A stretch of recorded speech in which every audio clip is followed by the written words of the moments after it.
So I wanted to make a new matchup chart. It's been like 8 months since I made this one. This was my last one, back in January. And we got a few new patches, a few new characters, although I don't think too much has changed, to be honest, from this matchup chart. I think this matchup chart is still pretty good.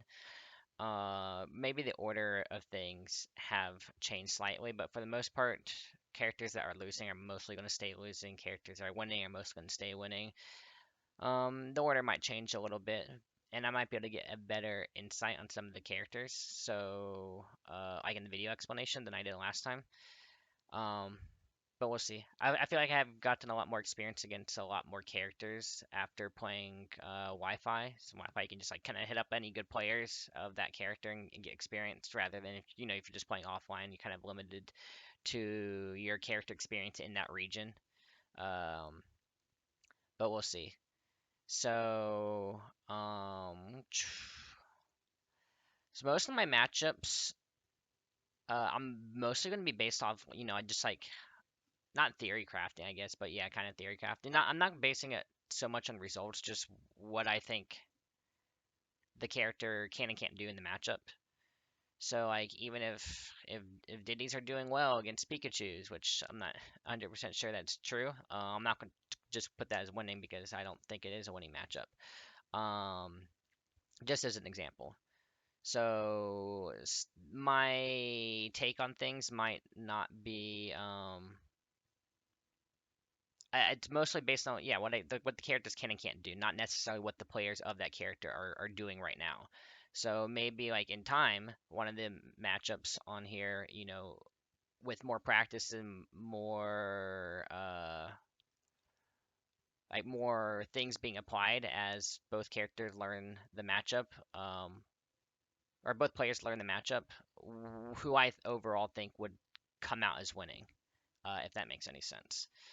Um, So, I mean, Pikachu is the easiest example for that because, I mean, talk more about it, but Pikachu's a character that I think uh, has all the tools to be winning the matchup pretty well. But maybe the Pikachu players aren't putting it into practice really right now. But I think they could be in the future. So that's what my takes are mostly going to be based off, not so much results. Um, Last time I did this, I think my video was like almost 3 hours. So I'm going to try to keep things a little bit more concise, but we'll see because I can ramble on about a lot of these matchups on here. I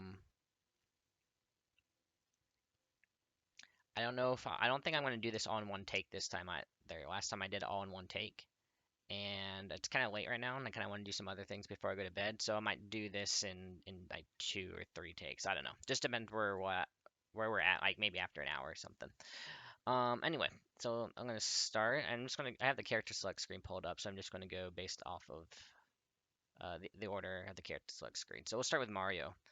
Um, Mario, last time I said slight disadvantage.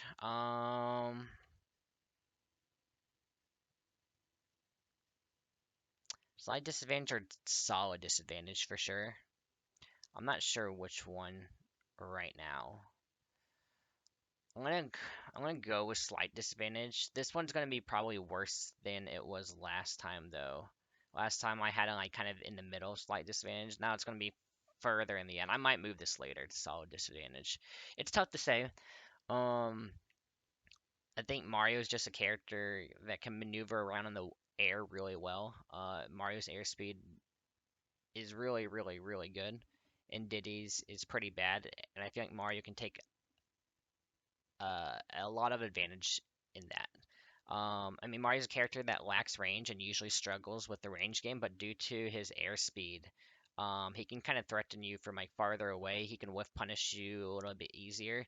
And Diddy can get whiff punished. Like if you throw out forward air, you just move in during the end leg of forward air, just as an example, and you get a hit, you get a grab, you get, I mean, anything like any of Mario's stuff leads to grab, nair, bear, and he can convert that really well. Cape and Flood can be a little annoying in the matchup. It's enough to put you into check sometimes. You have to remember that they're there. If they cape banana, they can get a hard punish off of it. They can flood banana away. They can mess up your recovery a little bit with flood. It's not something that's going to come into play every single set that you play Mario for sure, but when it does come into play, it can really jank you out. You could die like at a really low percent, obviously. And I think Diddy is a character that's pretty susceptible to it.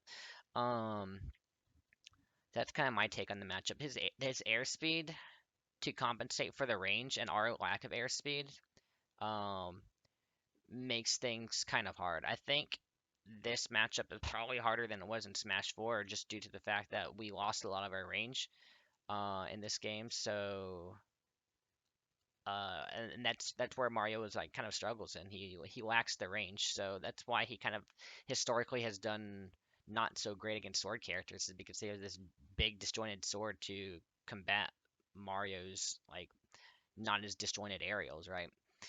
Um, that's my take on it, I guess. Diddy's also kind of gets comboed pretty well by Mario. If you get hit out of double jump, I mean, against a lot of characters get hit out of double jump, you're put in pretty bad position, but Mario especially. You kind of just have to take what the combo is giving you because air dodging against Mario can be really scary. If you even can air dodge against Mario's combo. Um, so yeah. Slight disadvantage for now, maybe solid disadvantage a little later. We'll see. Next is, let's say Donkey Kong. So Donkey Kong, where is he? Donkey Kong, 60-40 or better. So thing about Donkey Kong, he's a heavy character, which can be annoying for Diddy. Of course, you're just gonna out neutral him. I mean, it's just like, okay, so how big of a punish game does Donkey Kong have? Like when he does get the hits in neutral, will it compensate for him losing neutral all the time? Um, I'm gonna say like obviously no, it doesn't compensate it for it all. We win the matchup. It could be 55-45. Donkey Kong can be kind of scary. Lives long, gets rage, and can kill you. He can take advantage of Diddy Kong's disadvantage state pretty well because he's pretty fast in the air. He's got good range on his aerials. Like he's not a character you're gonna want to trade with for sure. But we kind of mess him up in neutral. We can get low percent kills off of his recovery too. Um, like the Z drop down there at the ledge. Um, you can just like forward airs be like every time. You can back airs recovery like every time. Donkey Kong can be kind of tricky with it, so it's not like by no means is it free. Um, but yeah, we win it. We did lose the infinite, I think since the last time I talked about this matchup. And with the infinite, obviously, like if we had mastered the infinite, they're just like literally not that Donkey Kongs would be wanting to take you to Kalos or FD, but that would like literally just be it should be like really really bad on those stages, right? And it wasn't even just on those stages. You could do the infinite. You can do it. I mean, you can do it on any stage. You can do it on a platform, but PS2, if you get the banana toss in the middle, it should be the stock. But that was before, and now we are kind of post patch. But yeah, we still kind of mess up Donkey Kong, obviously. I think it's just a matter if it's 60-40 or 55-45. I'm gonna say it's 60-40. Our punish game on Donkey Kong's pretty big. Now that we've been like optimizing our combo game so much in the past year. Uh, so yeah, that's kind of my take. It can be a little annoying trying to kill him. He can be scary sometimes, but overall, yeah, we win. Um, Next is Link. Link. I always think about the links in terms of like which Link is the hardest Link to fight.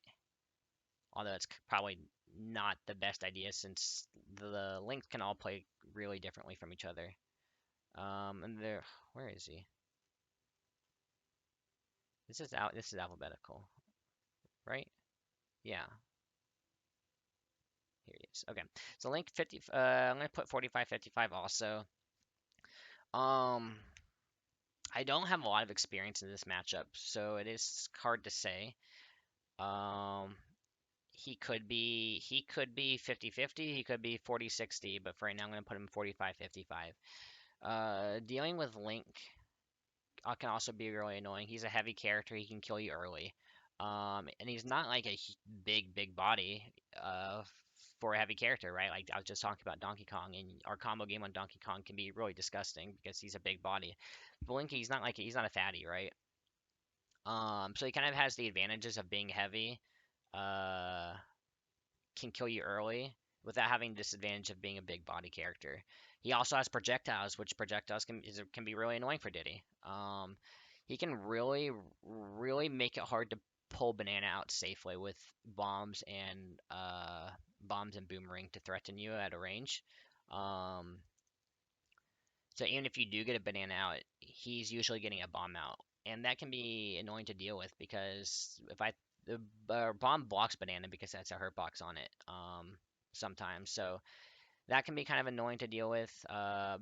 Boomerang also, since banana is transcendent, it's going to go right through the boomerang. And like if he throws boomerang, we throw banana at the same time, and we're going to get hit, and we're not going to really be able to follow too much off of the banana hit if that happens, which it happens a good amount in my experience. Um, it's another character that Diddy can take advantage of Link's disadvantage state pretty well.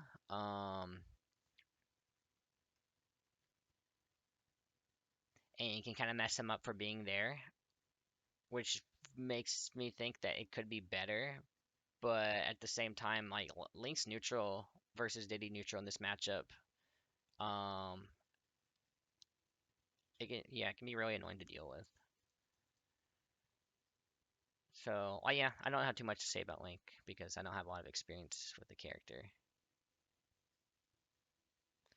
Next one is Samus and Dark Samus. Let's put Samus up here. It's another character I would um put slight disadvantage this time. I think last time I put solid disadvantage. I'm gonna go slight disadvantage this time, I think. I don't know, after playing so many Wi-Fi Samuses, like Wi-Fi Samus makes me think like the matchup would be worse, right? But then you play the matchup offline, and it feels like you've been playing the matchup with training. It's like the matchup's definitely harder online than offline. Um, so like when you play against an offline Samus, it just feels a lot easier. We still lose, I think, overall. Um, you can really, or Samus players can like limit what you can get off of Banana sometimes when you are like throwing it and they put down B between you two, or you put a missile between you two, or even like if you trade a charge shot with a banana, that's not a good trade in your favor, obviously. Um, it can be hard to hit the character sometimes in the air. With down B stalling, our hitboxes aren't as big as they were in Smash 4. Um, so it can be hard to hit Samus's down B animation because she literally turns herself into a ball. Um, we did get bigger hitboxes over the Wi-Fi era. I don't remember if that was after that was before my last matchup chart, I think, though, if I remember right. Um, but yeah, dealing with Samus's camp game with Diddy can be really hard. We throw banana, they shoot a projectile. Most of the time, that's going to be a trade in their favor because we get hit. They get hit by banana, we get hit by whatever projectile they throw out. And it's usually more damage, and we lose our follow-up potential.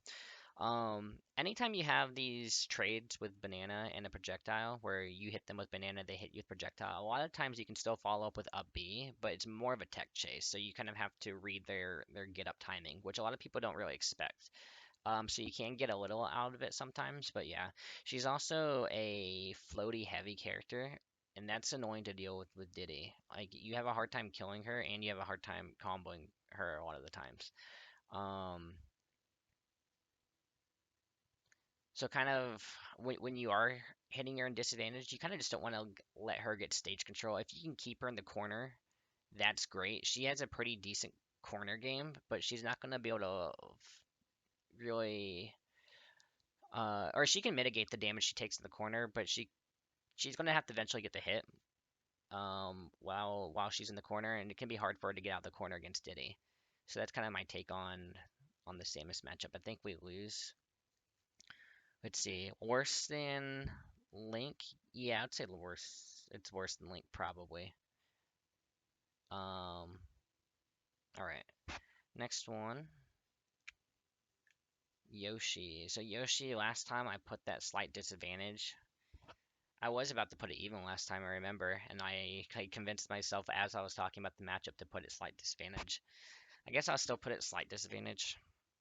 For right now, maybe I'll move it down to even. I think the stance on my matchup has gotten a little better since the last time. Um, he's also a floaty heavy character, and that's annoying to deal with. Just like I was saying with Samus, it can be hard to combo Yoshi. It's way harder to combo Yoshi because of double jump armor too. Um, but yeah, killing Yoshi can be really difficult. He's so heavy, and he has some pretty safe moves on shield, like Nair safe on shield. I don't remember all of his aerials that are safe on shield. It might just be Nair. The other ones, the things that are annoying about the other ones is like if you don't have a banana, and I don't remember all the aerials, but I think like down air is one of them.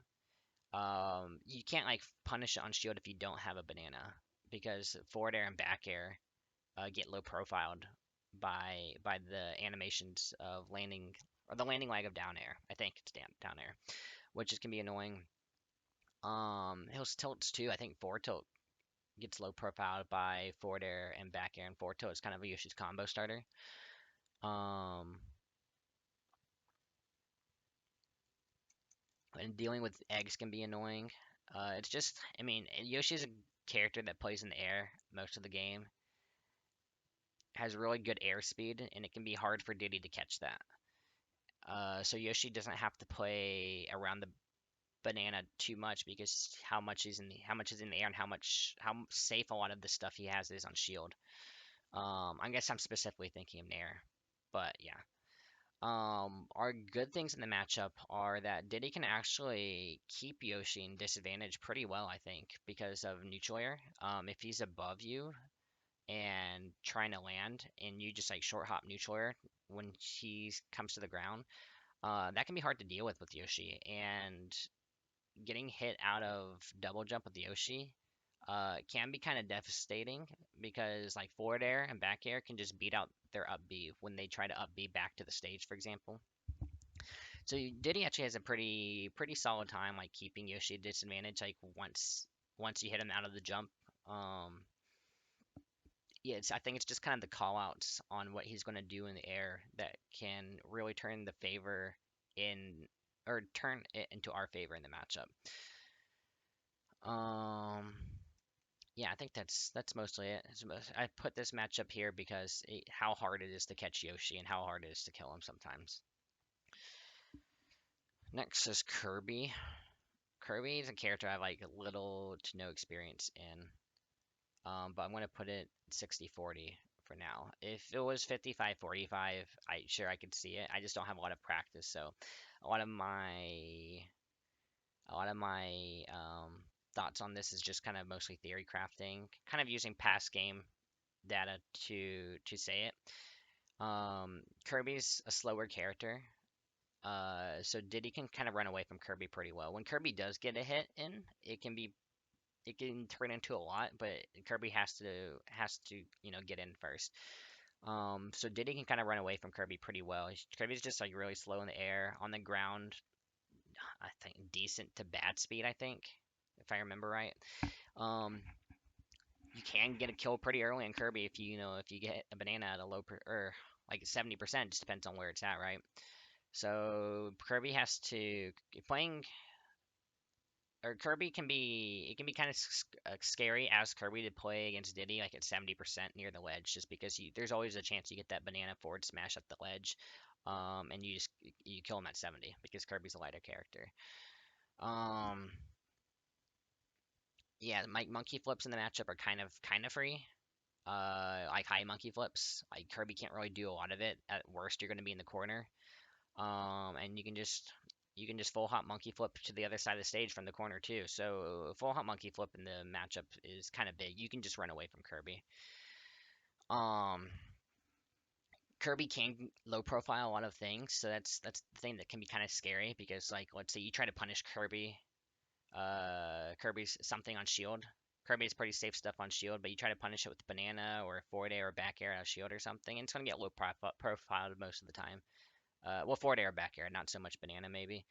Um, so if you think you can punish something and you when you really can't, and that Kirby can turn that into a hit, Kirby can kind of mess you up for that. So you do have to know what you can and can't punish. Which is if I played a Kirby, that's probably why I would lose because I don't have a lot of experience in the matchup. So I might not know what I can and can't punish. I might try to punish something when I really can't and take a hit for it. But I think if you do know what you can and can't punish, and what you can punish with, then you probably should be 60-40. Mostly because, yeah, we can just run away from Kirby. Next character, Fox. So Fox, I'm going to put slight disadvantage. I'm going to put it before Yoshi. I think this matchup, it's also, we don't really have any Foxes and Georges. I don't really play Foxes online, so I don't have a lot of experience in the matchup in this game either. But Fox's speed is enough where I think where you can really pressure Diddy just from the other side of the stage. Uh, Not literally on the other side of the stage, but a pretty far range where like if you're trying to pull banana out, it can be scary to pull banana out against Fox because he can just chase you down, and when he gets a hit, he can also turn it into a lot. So pulling banana against Fox can be really hard, and that's a character you definitely want to be able to pull banana out against because your normals are going to be losing to Fox's normals most of the time. Diddy has good frame data, but I feel like Fox has overall better frame data. Um, at least like with approaches and playing neutral. Like I mean, okay, our forward air is great, our back air is great, our neutral is great. But when I think of those, like Fox's neutral air, down air, back air, up tilt in the matchup, all of those are like can be hard to deal with approaching a Fox, I guess. Like if I'm throwing out forward air against like Fox's speed and neutral air, or we're gonna get whiff punished. Fox has enough time or fast enough where throwing out forward air, like he can just like come in. Oh, and dash attack. He can come in and dash attack with us, or he can outspace us and land on our forward air with neutral air or something like that. So dealing with Fox and neutral can be hard without a banana. So, but once you do have banana, you can that's a matchup you can really play the hold banana and wait for your opportunity type of game. Um, it's a character where I think playing a full hoppy down throw banana or full hoppy like neutral air Diddy can be really well. Um, and when you do get your hits with banana, you can do a lot of damage on Fox. He's a fast follower, kind of easy to combo. And putting him his disadvantage, like you put him off stage or you put him in the corner, that can be hard to deal with this Fox, I think. So that's our biggest plus in the matchup, but I think Fox's sheer speed uh and punish game is enough to put this in slight disadvantage for me. Pikachu is next. So Pikachu, I'm still gonna put at 35-65. I think a lot of Diddy's are starting to think that this matchup is not as bad. Especially I think because of Tweak's take on the matchup, where he said that we even won the matchup, which I don't see at all. Um, but I will be moving it down from the last time. I said that was our worst matchup, and this is like again before this is still in theory our worst matchup, I think, and it's still in theory our worst matchup. So I said I'd have to talk about this kind of in the intro. Um, Pikachu players don't play the matchup, I think, the way they should be right now. Or maybe it's not the way they play the matchup, but just knowing all the intricacies of the matchup. So if Pikachu's, like if they know what moves are going to be safe, just from the sheer fact that they're getting low profiled by us, I think Pikachu players could do a really, really good job taking advantage of that. If they knew like everything that would be low profile in every situation, right? And But I don't think Pikachu like Diddy's not a super common character. He's being played more often now, and so maybe that he's getting played more often, this matchup will get played out more. And I think the more this matchup gets played out, the worse it will be for Diddy. So right now, realistically, this matchup is somewhere down here, 45-55, I think. Um, Maybe you can even say you could argue even more of just based off results, I think. To even or winning or whatever, right? I think realistically, the way Pikachu players are playing right now, though, this would be a slight disadvantage. I think it should be a hard disadvantage, a 35-65 matchup. Um, you can just die anytime off stage. That's one of the scariest parts about playing against Pikachu. You could be winning neutral, and Pikachu's neutral in this matchup is fine. Um, Camping with T-Jolts can be annoying to deal with. He's playing in the air. It can be hard to land Banana against that. And when he is on the ground, a lot of our stuff is just getting low profile. Like I said, Banana will go over a lot of things that Pikachu does on your shield. And yeah, so neutral in this matchup. I mean, right now Diddy's are winning it, but this can be a lot harder. And then when we get put off stage, it can just be a guessing game, and we could just die at 0 in the matchup. So to where I think it should be a pretty hard disadvantage, but I will be moving it down from the hardest character. He's not gonna be this hard anymore. So that's my take on the Pikachu matchup. It's not being played that way right now, but I think it should be, or it could be being played. Uh, Eventually, we might see it. Luigi's next. Where's Luigi? Here. So Luigi, I think we slightly win it. We can just run away from Luigi, which is my biggest reason why we win it. We win neutral. Obviously, when Luigi gets his hits, when he gets a grab, like you can just die. But that's the same for every character. We outrange Luigi. We are faster in the air against Luigi, which is rare. That was my biggest problem with Mario matchup. So if you looked at Mario, I said that his range gets compensated by the fact that his airspeed is so much better than ours. But Luigi, we have better range and we have better airspeed. We can edge guard Luigi really well. He can be annoying to deal with items off stage. You can always snipe Luigi's double jump. Um, Sometimes you can even side B Luigi out of his side B off stage. If you get the right read or if you limit his options, like he doesn't have a double jump or whatever. Um,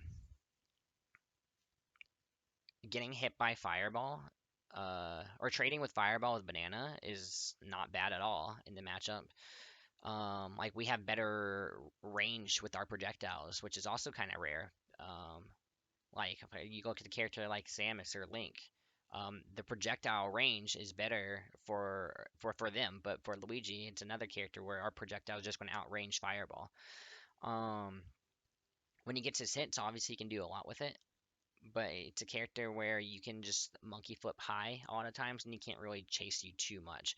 If he really corners you, like corners you without a double jump, then yeah, he can do a lot with it. But if you're just not being put in those situations, um, yeah, there's not too much you can do. We win neutral. He does have the better punish game, obviously, when he does get hit, but our punish game isn't a laughing matter either. Um, and his disadvantage is just worse than ours, I would say overall, because of his bad airspeed. You just have to watch out for like those invincible down Bs, and fast neutral airs out of his advantage, and you can run away with the matchup a lot, I think. So I think that's why, yeah, I think we slightly win this matchup. Next character, Ness. Ness could be 50-50, could be slight disadvantage. It's one of the two. I'm gonna go with slight disadvantage. I went with even last time. It could be even. Even or slight disadvantage. It's hard to say with Ness. I'm gonna go with slight disadvantage, I think. Um Ness is another character can be really hard to chase with his aerial game. He's a floaty character. He has lots of tricky movement tech in the air. Against down B. His hitboxes are also really scary to deal with in the air. Like kill percents, you don't gonna want to trade with the Ness's aerials. and his hitboxes can be pretty obnoxious in the air. So chasing Ness in the air with our hitboxes versus his hitboxes can be annoying to deal with. When we do get a hit, I think we should get a lot out of it, which is why I think it could be even. I think maybe if you're playing like perfectly, if you have a great offstage edge guarding game, you can make Ness's life offstage pretty challenging. Sniping hit with banana offstage or something can be devastating for Ness. I feel like when Ness is offstage without a double jump, it should be stock like every single time if you're playing it perfectly. Diddy can do a good job burning Ness's double jump if he just gets like a banana snipe, right? Um, but of course, I mean, like you can mess it up. So that's like the thing with Pikachu. I was saying like if Pikachu's are playing correctly, it should be that hard. So like I'm trying to think, okay, well, if Diddy's is playing the offstage game perfectly, then maybe it can be even. But I don't know, it's hard to say. Ness can also do get a lot of out of his hits. It can be hard. It's just so hard to punish his aerial game. Where he lands on a platform with PK Fire, it can be really safe. It's just hard to pin him down. Like Yoshi, it's hard to pin him down. I'll leave this as one of the, if not the matchup that's closest to 50-50 in slight disadvantage though. So yeah, that's my take on it. Falcon is next. Falcon I'll put slightly winning. Um, Before Luigi, this matchup could be even. It could be even. It's between the two. I don't think it's as bad as some people say. I think some people would put it more closer to 60-40, but I would put it closer to 50-50. We win neutral, obviously. Um, and now that our punish game is getting so much better, since we win neutral a lot more against Falcon than he beats us, like that punish game gap between the two characters is becoming less wide. It's closing in, right? Falcon punish game is obviously can be pretty devastating, but just it's like okay, so is it enough? Is the punish game gap enough where the neutral game gap or to compensate for the neutral game gap? And not really anymore because Diddy's punish game has just been evolved so much over the past year or two. Um, the thing that makes this matchup annoying is he can rush you down without banana. Playing neutral in this matchup is hard because he's another character where we're slower in the air, so he can whip punish us. Like you try to throw out a forward air, if he gets the right read, he can dash in, he gets a dash grab, dash attack. He can jump in the air. He's pretty fast in the air, and he can maneuver around it and land with an aerial on us or something. So you want to play with banana in the matchup. Obviously, it's not a character you want to be playing neutral without a banana. Um, but uh, that's why yeah, playing banana in the matchup can just be scary sometimes. Like you want to pull banana, but you can't always because he can just chase you down. He gets a hit when you pull banana, and that can be really hard to deal with. You don't want to give Falcon stage control. So yeah, he also has a really good edge guarding game on Diddy. Where being off stage, like dealing with soft knee can be hard. You can like soft knee and then like fast fall double jump up air if he misses the soft knee to catch you out of something else. Um, like off stage is like where he's gonna shine the most, I think. His edge guarding game on us is better than us on him, I would say. And Falcon's recovery isn't seen to be great, but he has a lot of mix up with his recovery. So yeah, we win it. It could be even, but I think we win it overall. Um, Next is Jigglypuff. So Jigglypuff, solid advantage. One of our better matchups for sure.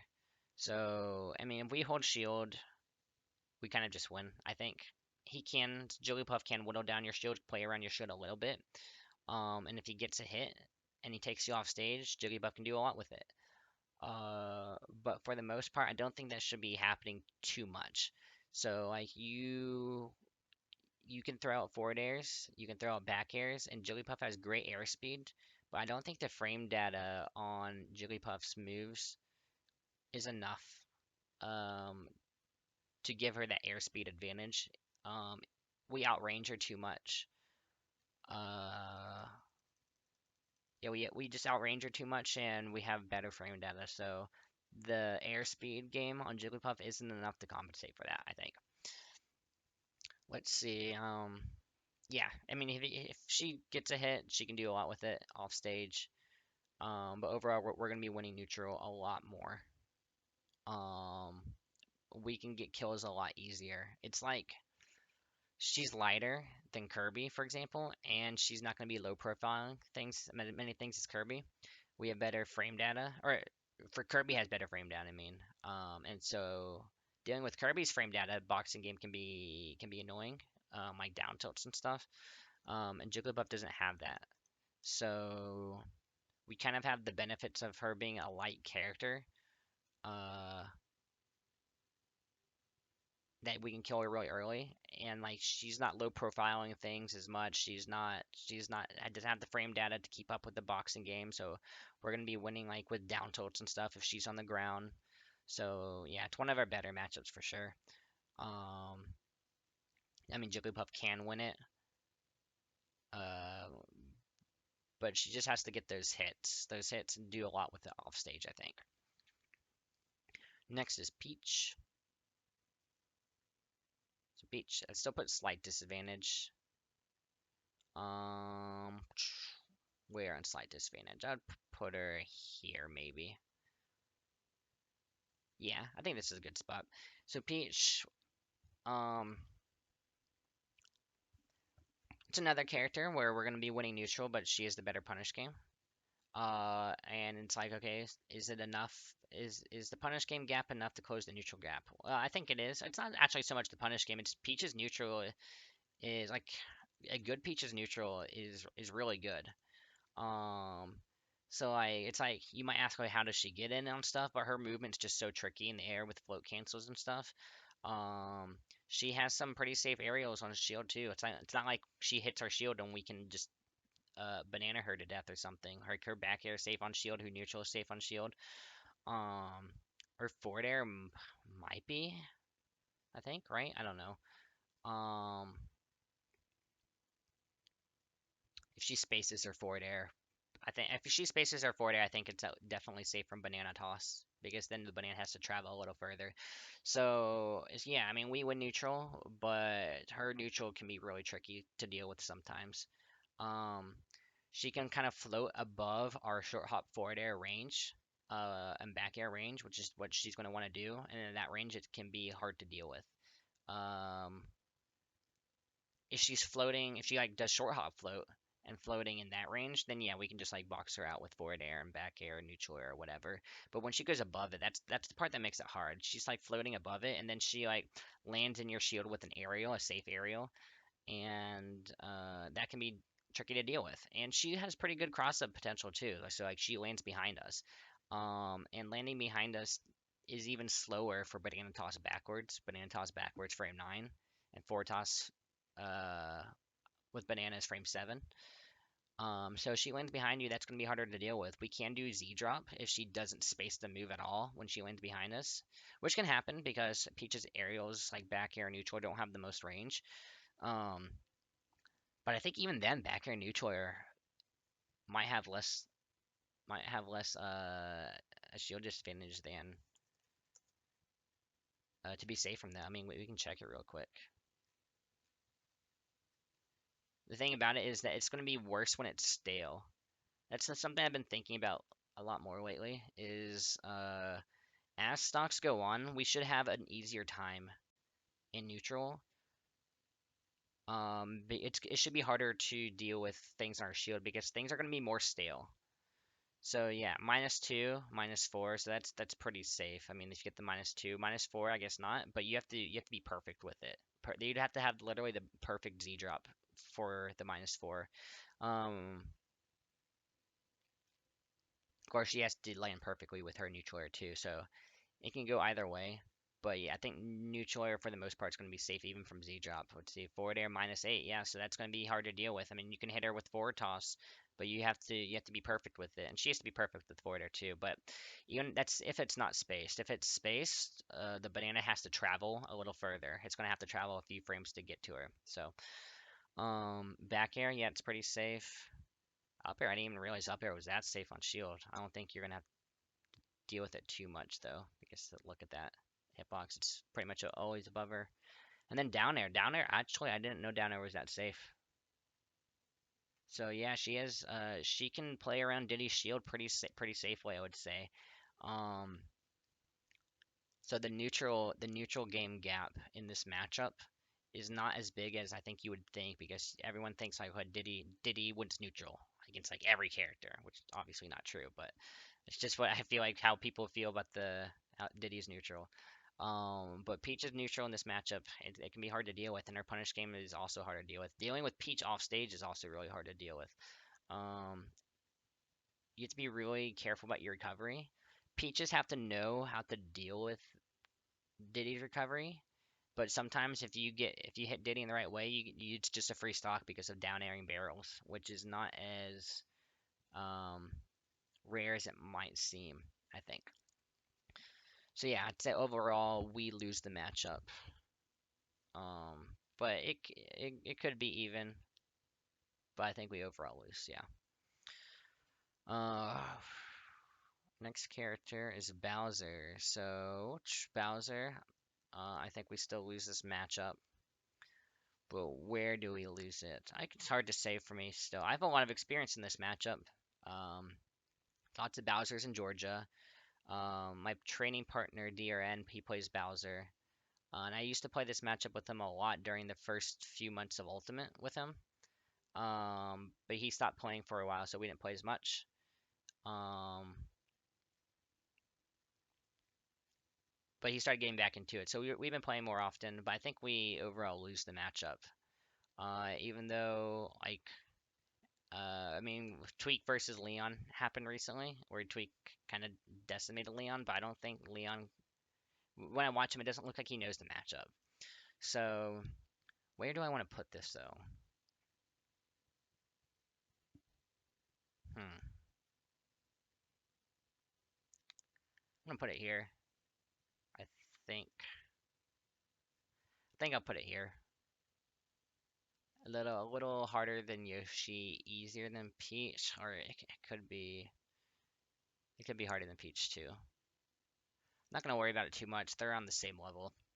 So Bowser's that don't know the matchup are super super free. I mean, like for ditties that disagree with me, or the heavily, I'll say ditties that heavily disagree with me.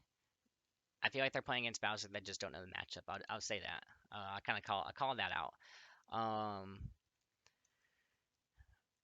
so the biggest pros in the matchup for Bowser is that obviously he lives forever and he can kill us really early.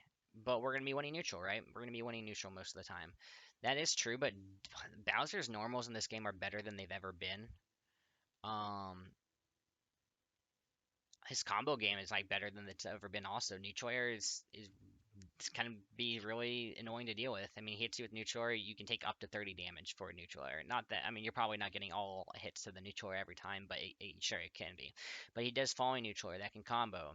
Um, Forward air combos. He's fast enough where he's fast enough in the air and in the ground where yeah, we're gonna be winning neutral, but it's like okay, when he does get the hits in, he can do a lot with it. He's fast enough also where he can be catching us out of monkey flip too. Um so our disadvantage against Bowser is just not as free as it was in past games. Um and yeah, when he gets the hit, he can do a lot with it. We can mess up his recovery with Z drop down air for sure, but we should not be hitting it as much as it happened with Tweak versus Leon, I don't think, in my opinion. Bowser can be pretty tricky with his recovery. He has the best recovery that it's ever been in this game, and it can be tricky sometimes. Not every time, of course, you're going to be landing it sometimes, and that's when we can get those early stocks. Is when he's off stage. Um,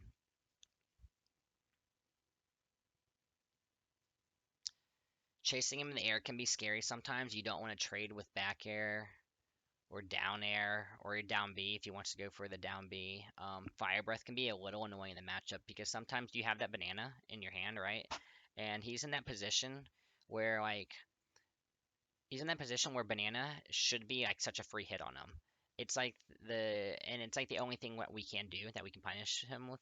It's not like we can run up and aerial him because we have banana in our hand, and I know we can Isaac it and yeah, Z drop aerial catch it, but it makes the aerial slower, and uh, you want to be beating Bowser with frame data when he's in the air anyway. So if you're making your aerial slower against Bowser's aerials, that can be scary to do.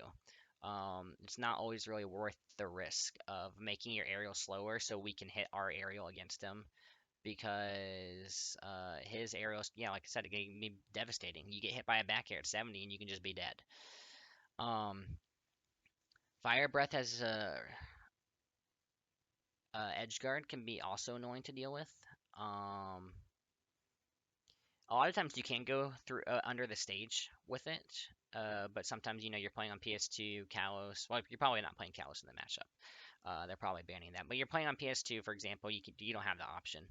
PS2, I think, is still one of our better stages because like Smashville, Battlefield, those are good stages in the matchup. I think for Bowser overall, because when he sits on the platform, he's fast enough and he can be scary enough with like drop down aerials where it can be annoying to deal with. He's such a good dash dance too, which makes playing neutral without banana hard. Um, So yeah, that's what I'm gonna say. If you're playing against a Bowser that doesn't know the matchup, it's gonna feel like the freest thing ever. And I think that's why a lot of people might disagree with me on this. But you play Bowser that does know the matchup, yeah, that can be annoying. Also, forward air and back air. If you don't space it away, you have to be moving away when you do forward air and back air, or you can just up smash you out of shield like every single time. Um, so that's pretty annoying to deal with. Uh, Let's see. Ice Climbers next. Ice Climbers.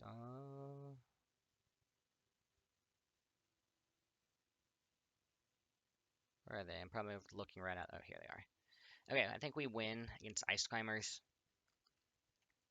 Ice Climbers, they have some annoying things in the matchup. Obviously, their punish game's super good. Their neutral can be a little annoying to deal with if you don't know what to do, but Diddy's a great character at separating Ice Climbers. And he can punish Nana really well because Nana can just be stupid in the air. Um, he's a slow character in the air, so you separate them. You get Nana off stage. You can still spike them. You can just edge guard them. Uh, so yeah, that's why I think we beat Ice Climbers overall. Things that Ice Climbers do have in the matchup. If they get if they get Banana, I feel like they could probably do a lot with it. There is lots of brawl things that like high level Ice Climbers could do with items that I feel like they could still do some of these high level things with items, but a lot of Ice Climber players just don't know how to deal with items in this game. Like a lot of the Ice Climber players, weren't may probably didn't play Brawl at all, so it's not like they were super familiar with item game. Um, they can chase you pretty well in the air too. I think they have a pretty solid full hop and double jump.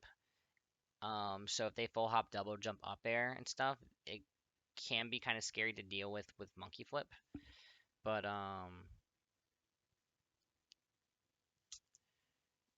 that's why it can be difficult. Also, sometimes you land banana against them and it trips just one of them, not both of them, and they're like mashing buttons, and you try to follow up, and you don't get your follow up. But overall, I think we win because we do a pretty good job separating them. It's just you have to be careful when you do go for your hits. Like you go for your dash attack, you go for your banana. You just have to keep in mind there's two of them, and you don't want to trade with them. So, like you don't want to run up and dash attack them as they're doing like a forward smash or something like that. Or you hit banana and you try to follow up with dash attack, and one of them just hits you because not both of them got tripped.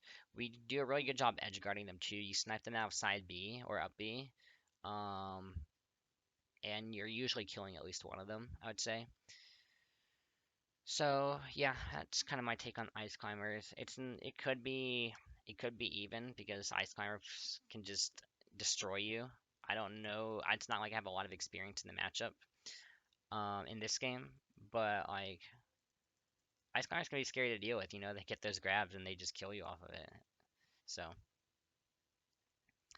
yep, that's kind of my take on that. Let's see. Sheik is next. What did I say about Sheik before? Put it even. I don't have a ton of practice in this matchup. I'm going to say even for now. I saw a tweak on his matchup chart. He put Sheik as disadvantage, which is interesting, I think. And it definitely could be. It's just that, like, from Smash 4, I thought Sheik probably overall won it. It was a pretty even matchup in Smash 4, but I think Sheik overall won it. And I feel like in this game, both characters lost a lot of their good tools in the matchup. Um, so it's like, okay, did they lose their good tools like evenly on an even ground?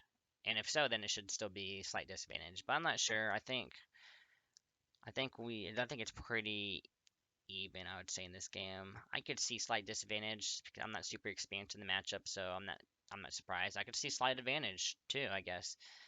So it's hard to say. With slight disadvantage or even, I think I'd go with even though. Sheik, I mean, Sheik historically has a hard time killing, but I feel like Diddy, when she gets her hits on Diddy, Diddy can kind of fall into Sheik's traps kind of evenly or easily due to his airspeed, due to his weight, his fall speed, all of that stuff. So I think Sheik's stuff works a little better on Diddy than other characters. Um, so she might not have as hard of a time killing Diddy, maybe. Um, Other than that, like her aerials, obviously they're safe, so it's not like we don't just get banana hits for free. She's fast, so landing banana against her can be hard. I think she's a character that would overall win neutral, and when you consider Diddy with banana and Diddy without banana. Diddy with banana, she's a character good enough where she can bait banana tosses and make Diddy lose the banana. Okay, so maybe we do win neutral with banana overall. Maybe. I don't know for sure. But when we don't have banana, she for sure wins it. Most definitely. And I think both combined together, she's overall going to be winning. She overall wins neutral in the matchup. She can gimp Diddy too. That's another time where she can get low percent kills, and Diddy can't really gimp Sheik at all. So we're gonna be getting our low percent kills if we just get banana hits near the ledge, and that can be hard to do with Sheik's frame data, I would say. When you do have Sheik in the corner, that's probably your the biggest plus of the matchup though. So you can kind of keep her there, and that's why getting I feel like I get banana low percent kills on Sheik more easily than other characters is because Sheik in the corner isn't the greatest. So yeah. Um, Next is Zelda. So Zelda, I think we slightly win it. I would put it easier than Ice Climbers, or harder than Ice Climbers, I mean. I don't have a ton of experience in this matchup. It's something that I look to Dakpo for because he plays with Ven a lot, so I kind of trust what Dakpo says in this matchup. Um, and I think he might have put this as like a solid advantage or something on his matchup chart. That what I don't remember the last time he made one, but I think that's probably where he put it if I remember right. Um, but I'm gonna say we win it, but maybe not to that level. But overall, I trust what he says in about the matchup, I guess. Um, yeah, we win neutral, of course, but dealing with Phantom and neutral can be a little annoying. She has Nair use Love, Reflector, and it comes out pretty fast, makes her invincible. That can be a little annoying to deal with too. Especially when you're comboing in the air and stuff, and she just throws it out. But it's something you can bait out on hard punish. Um, playing against her off stage can be scary because she can run off Nair, use Love, and gimp you, or reflect the barrels and kill you really early. Um, so the fact that she's still scary to play against, in disadvantage and a little bit of neutral is enough for me to say she's not a total solid advantage. Just because she's a little scary. Um, but yeah, I think that's all I have to say about that one. Dr. Mario. Dr. Mario, I think we slightly win. I don't think it's 60-40, but again, it's not a character I have a lot of matchup experience with, but kind of in the same boat as Mario, but just slower. We win neutral way easier in the matchup than Mario, but when he gets his hits, they can still be scary. It's like Mario gets his hits and he can punish you really well, like he combos you, but Dr. Mario hits you with two things and that's like a ton of damage. He can kill you really early if you're not careful. With easier than Mario, I'd say. His smash attacks just kill you so early. So if you get baited out and you into trying to punish something, you really can't. And he hits you with an up smash or a forward smash. That can be scary. He throws he can get. I feel like I don't know why, but I feel like Dr. Mario's item game is actually pretty good. But I'm not even sure why. And maybe his item tosses are pretty fast. I'm not. I never looked at it myself, but I just feel like maybe it's just because when he does get hits with bananas, he can kill you really early. But yeah, I don't have a ton of practice in matchup, but that's kind of what I think about it. Pichu, where is Pichu? So Pichu, I put it 40-60, a solid disadvantage. Not as bad as Pikachu, but it's another character where I could see this being 35-65 honestly. Again, with like if the matchup gets played out a lot, I feel like Pichu should be doing better than Diddy's over time. Like once Pichu's learn things they can do in the matchup, it would just be harder and harder, which is why I could see it actually being 35-65. Um, the biggest plus in the matchup, obviously, I think, is the range and that we kill early. So neutral are actually it can be a really good tool to land with because it can beat out or trade with a lot of Pichu's stuff. Um, but yeah, having getting low profiled and just like getting grabbed or getting hit is not fun at all. Which is why we overall lose the matchup. I think it happens so often where I get low profiled and they get their grab or something and they just run away with the grab and they just combo you forever. Maybe they put you off stage. And yeah, they can run away a lot with it. So I don't even know if we win neutral in this matchup. I guess we probably do, or maybe not. Maybe not. I don't know. It's just that when we do win neutral, we win neutral at 50, and you might kill Pichu with like a forward smash, charge forward smash at the ledge. Um, but we don't really edge guard Pichu at all. You're better off just ledge trapping him, trying to keep him in the corner than going for edge guards. But I think Pichu's punish game on Diddy can be really devastating. And the fact that you can just lose neutral off of something getting low profiled and him getting to punish off of that is really devastating, which is why I say solid disadvantage. Um, Falco is next. Falco, I don't have a lot of experience in. Let's say slight advantage. Yeah, I'd say slight advantage, maybe the hardest slight advantage that we have so far.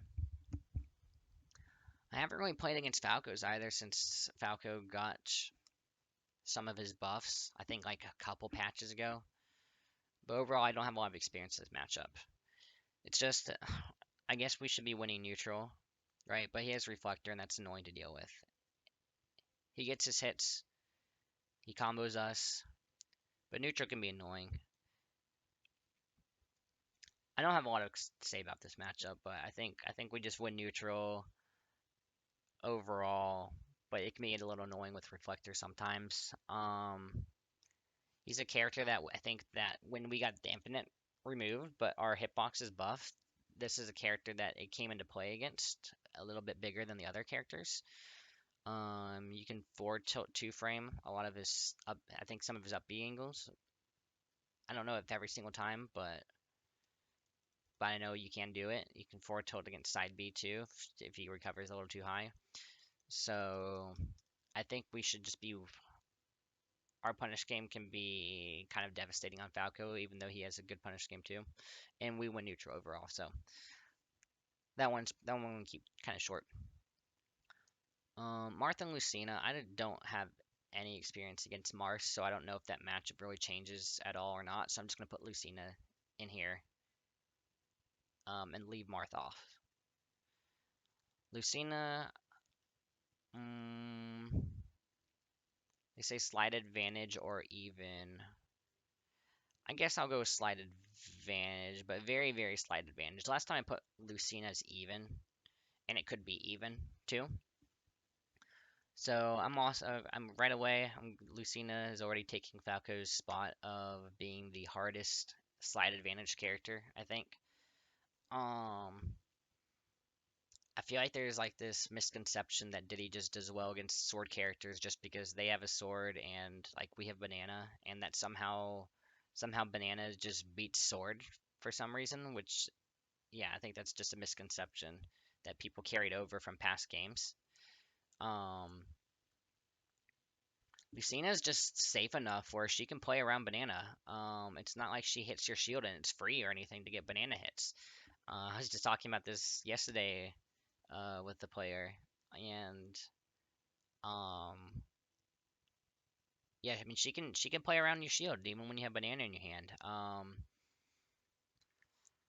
Let's see, dealing, yeah, it can be hard to punish her. Uh, I don't know. I don't have a ton of practice in this matchup either, but I feel like when we get our hits in, we can do a lot with it. Which so I think our punish game is better, and our neutral is also a little bit better, but not by a whole lot. Lucina has a punish game. She has a neutral. Um, I think losing neutral against Lucina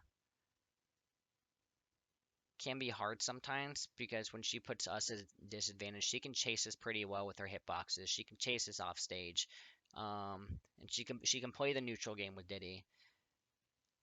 So overall, I guess we'd probably win it.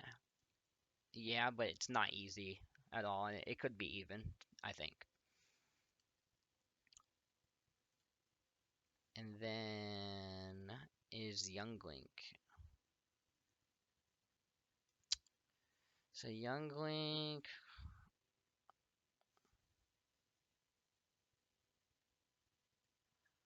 I'll put Young Link slight disadvantage. Yeah, yeah, slight disadvantage. Where slight disadvantage? I don't know. Where? I guess I'll put him here, right next to the other link for right now. A little easier than Samus. Um, so he's a character, so we don't want to trade projectiles with him overall, I think. He's a fast character that can rush us down sometimes. So he can rush us down, like it's when we're trying to pull banana, like we're trying to pull banana, he gets a hit and he can kind of go in with it, right? He probably doesn't want to play too close to us when we do have banana, but he has an option to deal with that. He has projectiles to keep us out.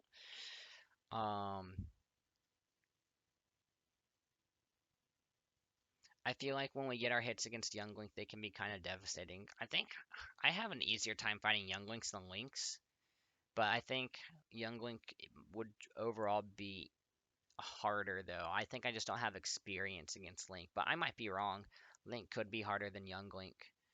Um, yeah, Link could be harder than Young Link. I just don't have a ton of experience, and I think when I do play against Lynx, the reason why it feels harder is just because I don't have the experience. But I might be wrong. It might just be hard just because it is hard. It actually is hard, maybe. Uh, yeah, I just feel like he's playing more grounded. He's playing than, let's say, Toon Link, which I'll get to later. But like, since he plays more grounded, sometimes we get like side B kicks through the projectiles. You know, you call projectile, you get side B kick through it. Sometimes you call a projectile early enough where you get a banana hit, and you can do stuff with the banana hit before the projectile trades with you, or even after. Sometimes you can get those like up B hits. So, um, yeah, we lose it, I think for sure, but I'm not entirely sure how bad we lose it. It could be a 40-60 also, but I think when him being a lighter character is definitely our favor. I feel like when we get hits on him, it matters more in Young Link. Um, Ganondorf is next. So Ganondorf, where is he? Okay. See, I've been already doing this for like an hour-ish, I think. So, and we're not even like halfway through the characters. I'm just on the second row. So I'm definitely thinking I'm going to be wrapping it up soon. Um, for for this for this block, I guess. So Ganondorf, we're going to be 40-60. This might be our best matchup, to be honest, but Ganondorf again is a character where he can get a hit on you, and he can do a lot with it. It can be scary sometimes playing against Ganondorf, so it's like if you lost to a Ganondorf, honestly, I wouldn't even feel bad about it. But yeah, it might be our best matchup. We win neutral for free, or punish game is super free on him. Um, I can't really think of many redeemable qualities Ganondorf has in the matchup other than like he hits you and you can die, which you can say about a lot of the characters in Ultimate. So he's a character. I mean, I don't have a lot of experience with, so I could be wrong, but I mean, I don't think I am. Next character, Mewtwo. Say 60-40. I don't know. I don't play against high level Mewtwo's, so I don't know where I'd put it. I've fought DKs that have given me a harder time than Mewtwo. So I think I'm gonna go with actually DK being harder to fight against than Mewtwo. He's a floaty light character, which is actually pretty good for our combo game. We can just like string forward airs together. You can't really do that against a lot of characters anymore. Like stringing forward airs or stringing back airs together. Um, you kind of just bounce them around when you do hit them. And neutral, I think in this matchup is kind of hellish for Mewtwo.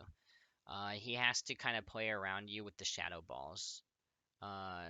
I have always kind of said that if you can charge a neutral B, you probably have a pretty decent time at least playing with Diddy, if not like winning, like Samus charging that neutral B, right? Chargeable neutral B that is like um a projectile, I guess. So, which Mewtwo has, and so that's his biggest plus in the matchup to Shadow Ball. It's the way that he needs to deal with neutral. He probably has to play neutral really slow. I think maybe I mean yeah, maybe if he's playing neutral really slow with Shadow Ball, it could be 55-45, but I think right now I'm gonna put it 60-40. I think yeah, neutral is just gonna be really hellish for Mewtwo, and we can just bounce Mewtwo around in the air once you do get hits on him. He's really big in the air. He's light. It's not a good combination. So yeah, 60-40. Um,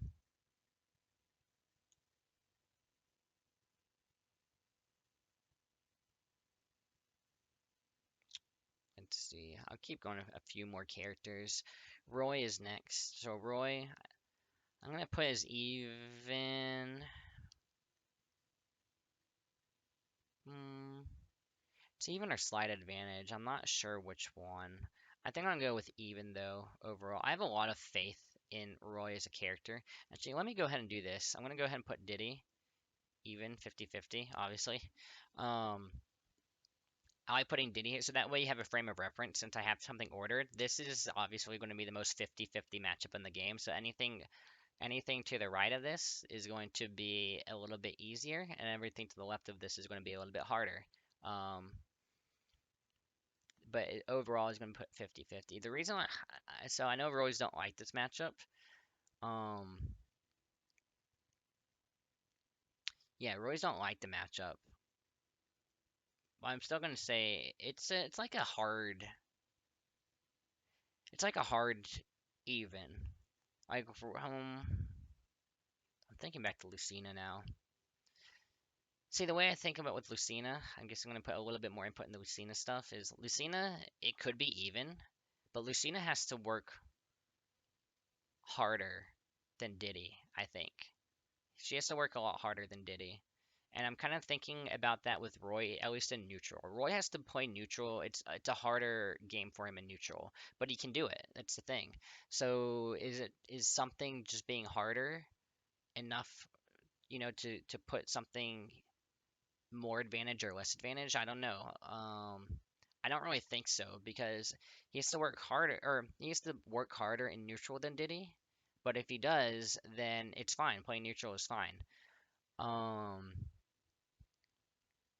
so when I say work harder, I mean like if he's doing everything correctly. Uh, if he's doing everything correctly, neutral is not bad for Roy in this matchup. But he has. It's not like we just like. It's hard to explain, I guess. Like both characters, think of like what both characters can do, and the potential they can like get to, right? And I think it's harder for Roy to do that in neutral against Diddy. But if he does, if he reaches, that height, if you're playing at that top level, then I think it's fine overall. Diddy overall wins neutral, sure. But it's not as bad as you might think it would be. It's not as bad as you might think it would be. And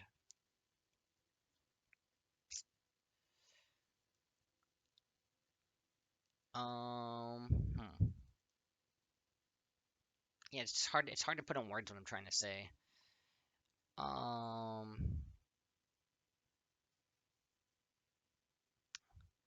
I guess Roy's neutral game. He's more prone to making mistakes than Diddy. I guess it's a good way to do it.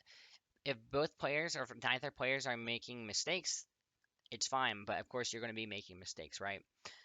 But it's just how many mistakes are you going to be making? Roy's punish game, his frame data is just so good. I have a lot of faith in Roy as a character. I think he's a really good character. Obviously, being in a state full of Roys, I might have some bias in that. Um, so yeah, Roy, the neutral in this game, yeah, Diddy wins neutral overall, but it's not even. I don't think it's that bad at all. Roy's neutral is pretty good. He's really safe. He can bait out lots of things. He's just such a fast character that it's easy to get baited by him. To throw banana, and like once you do his banana, then he for sure wins neutral. So maybe it's like okay, we with banana we win neutral, yeah. It's not that bad for Roy though. Without banana, we definitely lose neutral. So I don't know. You could even say overall, considering with banana and without banana, Roy might even win neutral. Although I'm not sure on that. But I do have a lot of faith in Roy as a character. When he does get his hits in, you can just die at a really low percent. Um, so you basically just can blow up. And for Roy's neutral being as good as it is, and the fact that you can just blow up at like 50 or 60, just depending on what he hits you with, um, is enough for me to say it's even. So it's even. I think Roy. It's an even. It's a hard even though for Roy. So yeah. Chrom is next.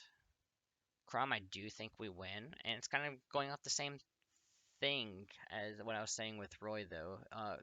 we everything still kind of applies from the Roy segment that I just said, except Chrom's punish game is not as good. It's not his punish game is not as good. It's just that you blow up less. I feel like it's mostly the same matchup. I'm just like not blowing up at 50 or 60 more often than not. Of course, Chrom can kill you at this percent. It's just not as likely. So where do I want to put this? I'm gonna put this here.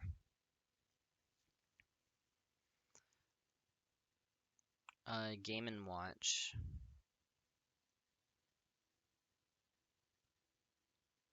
Yeah, I'll put it right next to Chrom too. Game and Watch, I think we win overall. I think the matchup comes entirely down to if Game & Watch can read your side Bs and your banana throws. If he reflects banana and he gets a punish off of it, that can be a really big punish. You could get down smash and you could die at a pretty low percent.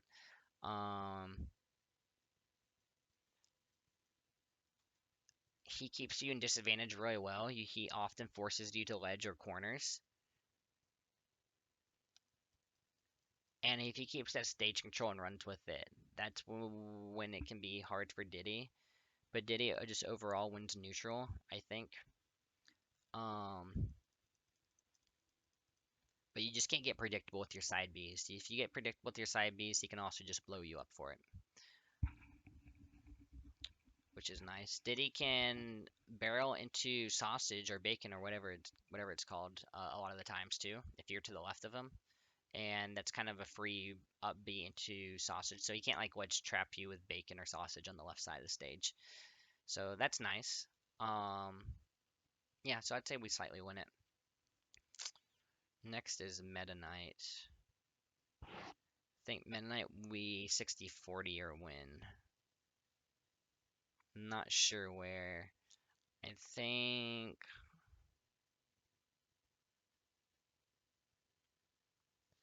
I'll give it. I'll put it harder than DK. Although I think I've struggled with more DKs than Meta Knights, but I think Meta Knight is a character where he gets you off stage. He can do a lot. His neutral isn't too bad. He can play a really patient neutral. Meta Knight has to play really patient, really bait out those banana tosses, and then try to go in. You can't go in when you have banana for sure, but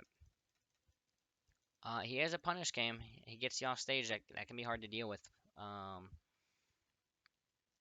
That's my main reason, I think. He can be good at baiting banana tosses out, and he can be good at edge guarding you. And that's about it, I would have to say, for that Meta Knight has in the matchup. Um, if he plays patient, if he has to play more patient than Diddy. And then if he does, it could be 55-45. But overall, I'm going to say 60-40. Pit and Dark Pit. So I'm just going to use Pit. I think Pit is probably the better of the two in the matchup because he can control arrows, and controlling arrows off stage, when he has Diddy off stage, would be harder to deal with. He can snipe you out of barrels pretty much. So that's the main reason to put Pit over Dark Pit in the matchup. I'm just gonna rate them all at the same time. I'd say Pit. I'm gonna go with 60-40, but due to lack of experience, I'm gonna and just kind of to be safe on the matchup putting. I'm gonna put it closer to slight advantage than everyone else here. Um, yeah, I'm gonna put. It's, I don't have. Yeah, there's not like many pit players.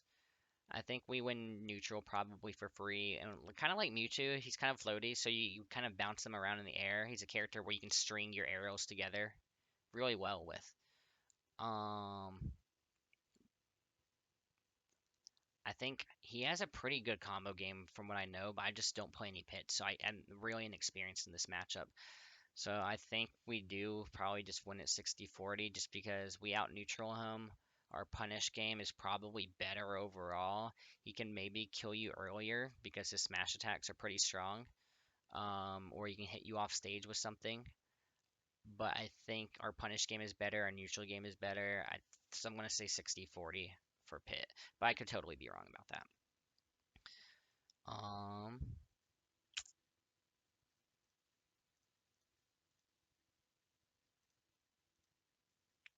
Yeah, let's see. Who's next? Zero Suit. Okay. Zero Suit. What did I say? I know we win it. 60-40 or 55-45? 55-45, yeah. Right, yeah. Okay, so Zero Suit. Where is Zero Suit? Zero Suit is probably.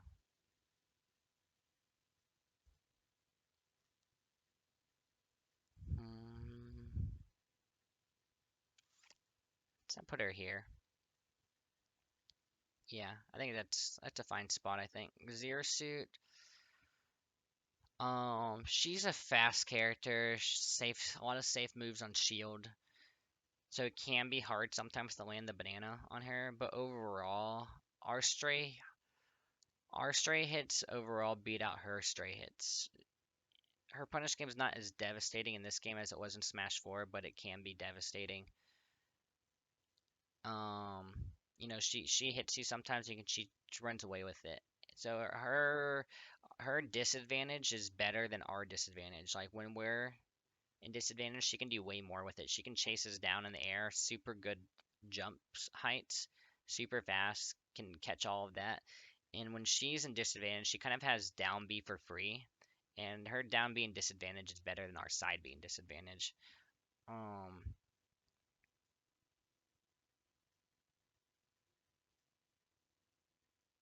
yeah, it might be harder than Falcon. I'll put her harder than Falcon actually. Um, we can stuff her a lot of approaches out with forward air and back air and stuff though. That's the thing. That's kind of why we win neutral so much. Forward air, I think forward air just stuffing her out is bigger than banana probably. Our down tilt, we have down a great close quarter combat game with down tilt. Her tilts aren't as good as ours, so if she's close to us, we can kind of down tilt her and play around her. I would say her. Oh, we have a better boxing game, mostly just because of down tilt. So yeah, it can be hard for her to approach us, which is why we win the matchup. She can just always blow you up though, and her disadvantage is better than ours, which is why it's not like a 60-40, I think. So yeah, her neutral is not that bad in the matchup. She has to bait out banana tosses and stuff too. But even when we don't have banana, we do fine in the matchup just because we stuff her out with a lot of our normals, I think. Next is Wario. Let's see. I'm gonna finish out this row of characters and then finish the rest of it maybe tomorrow. So Wario, I don't know. I'm gonna say slight disadvantage.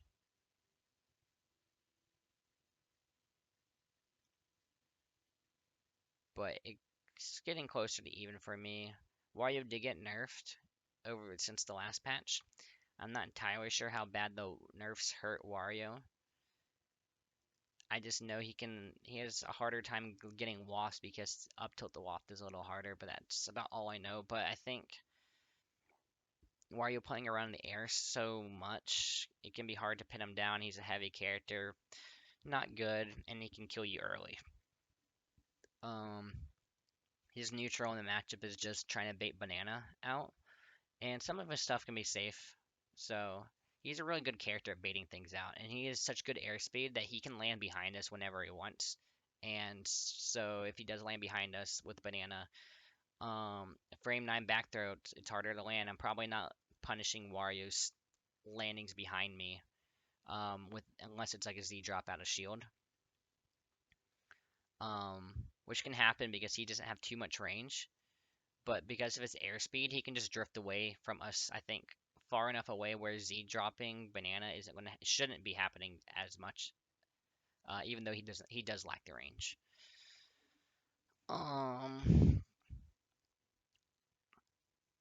yeah, so low percents he can kind of run away with his stray hits better than Diddy, I would say.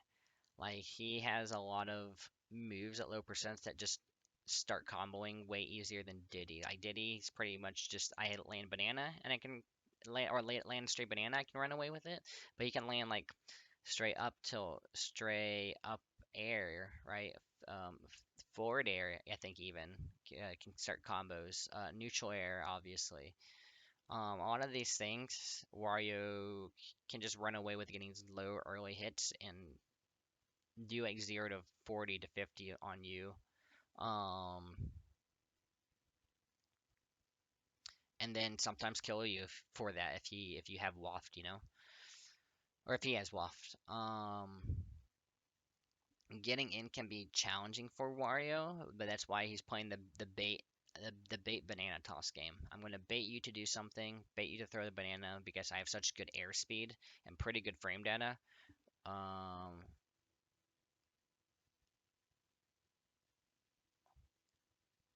and then yeah, he just kills you early. He kills you earlier than we kill him, so that's the part that's scary about the matchup. So I want to say overall slightly lost, but it could be even just on the sheer fact we can keep him out pretty well. Next one is Snake. So Snake's interesting. I think Pichu's gonna be harder for Snake this time for me. Last time I put Snake harder. I was saying Snake, it could be almost 35-65.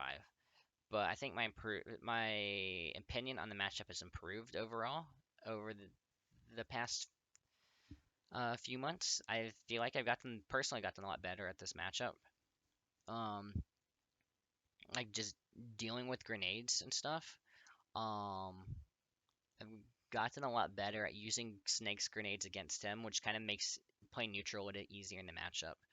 Um, and just keeping Snake at disadvantages, I think I've gotten better at that too. But we still overall lose it. He killed us earlier. Neutral is actually really hard against this character because of grenades, grenades blocking banana tosses and stuff. And even like Snake's normals, like dash attack and forward tilt can be really difficult to punish without a banana. Or even with a banana, it can be difficult to punish because they can get low profiled sometimes. A lot of his landing lag animations can be low profiled, and he can live pretty long you don't um, if you don't like keep him in the corner. That's the thing. So when you do get Snake at a disadvantage, you can kind of corner him out really well. And him being in the corner, that's where you're gonna get your banana forward smash kills or banana whatever smash kills, and that's where he can die kind of early. So the fact that Diddy can kind of keep Snake in the corner pretty well, that's kind of one of the bigger advantages in the matchup. Um, yeah, my opinion on the matchup has improved just on the fact that I've gotten better at dealing with grenades in the matchup personally, using Snake's grenades against him. Um, doing like short hop Z catch from the ground is I think really powerful on grenades that haven't been cooked yet, and you can just throw them back. Just makes playing neutral in the matchup easier, which is a big plus. So, but we still overall lose it. Ike is next. So Ike, we win against Ike. Where's he at? Ike. Okay, we win overall. I'm gonna say, where should I put him?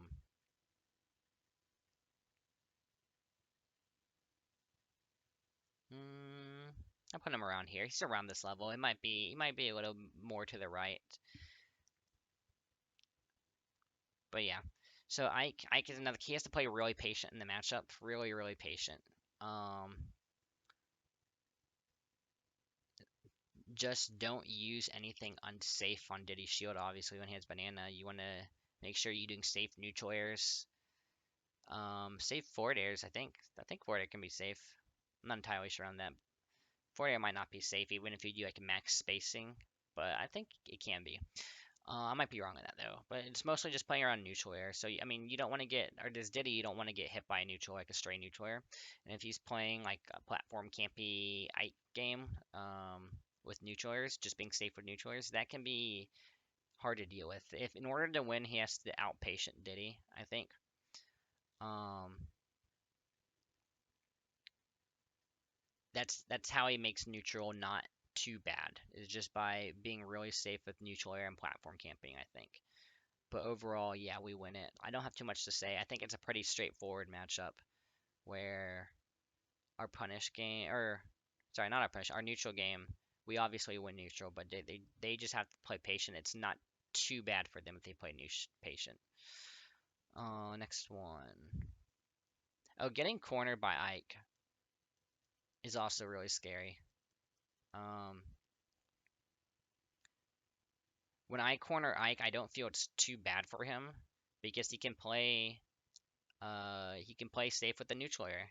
And on the stages, the platform is like within a jumping distance from the edge, like PS2. If he's in the corner, he can jump on the platform. And so he kind of gets out of the corner, not too bad against Diddy, I'd say. If he's just playing safe with neutral air and just retreating to that platform pretty much. But when I'm in the corner against him, his frame data is not too bad. His speed's not too bad. His aerials, the hitboxes are pretty big, and yeah, pretty big where they can catch you, and they can be kind of devastating at the ledge. So I'm way more scared against Ike in the corner than he should be of me, I think. That's also a good plus for Ike in the matchup. Pokemon Trainer. I'm just gonna. Did I put all the Pokemon on there last time? I don't think I did. Yeah, I left them off. I'm just gonna do the same thing. Pokemon Trainer. I'm just gonna put overall. We win against Pokemon Trainer. Um, where though? Where do I put this character? I'll also put him in this area.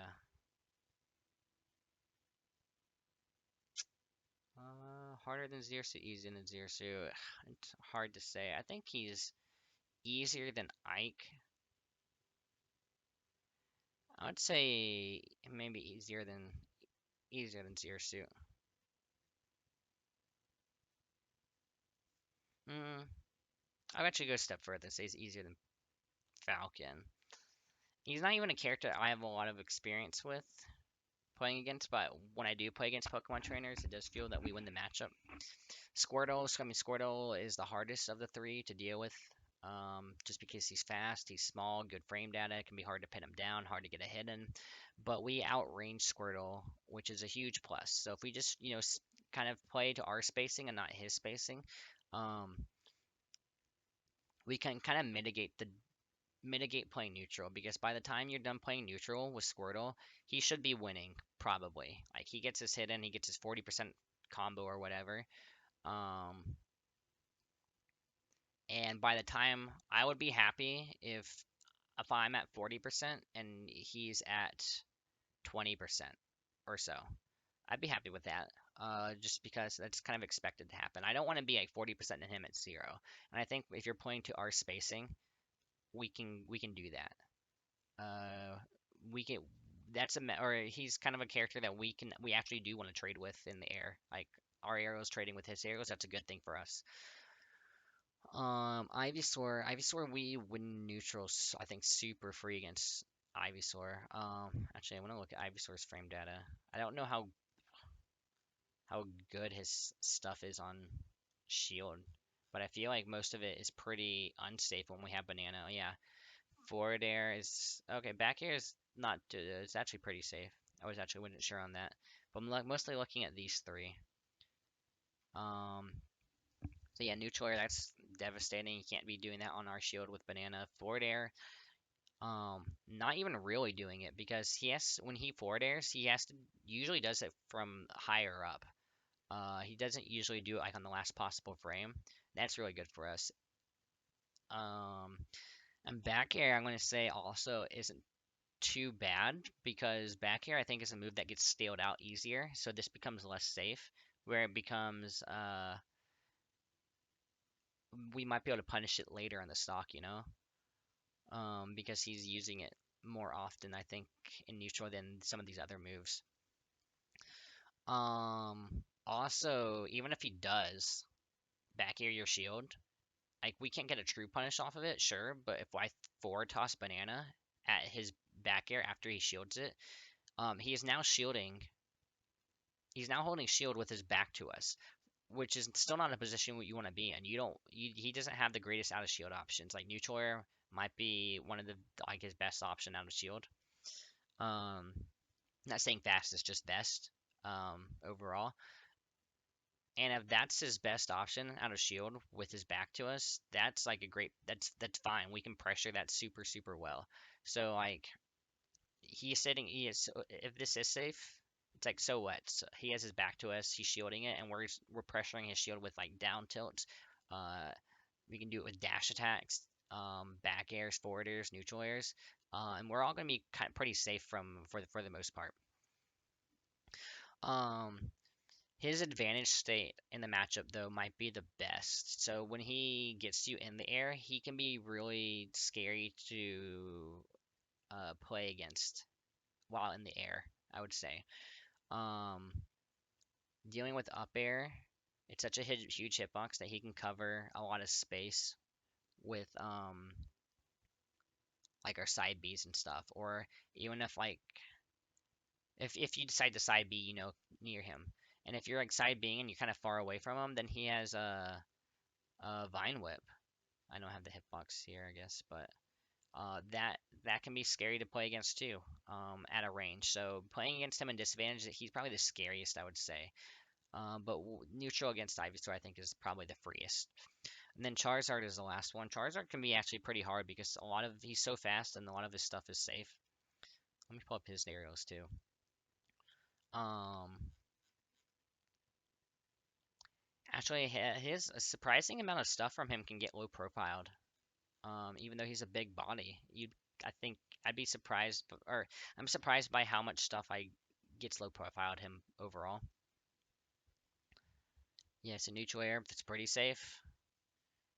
Forward air cannot safe. Back air, even though this is not that safe on shield, uh, you do still have to be careful with it because you don't want to throw it out too early, like a banana toss too early.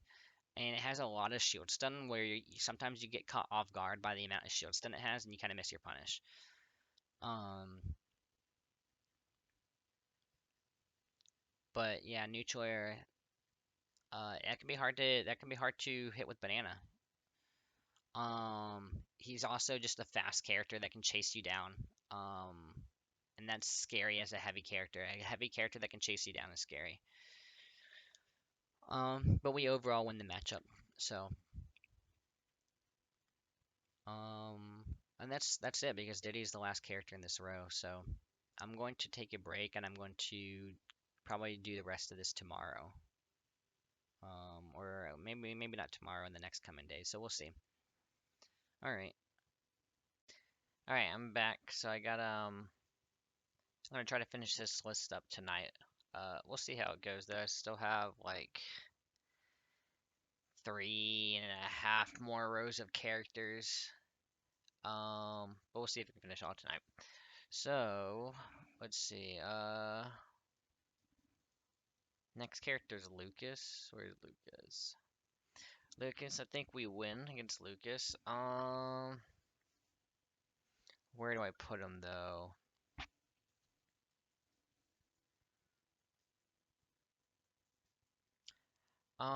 Lucas can be kind of annoying, but I think we solidly beat him. I'm gonna put him right here for now. A little easier than Pokemon Trainer.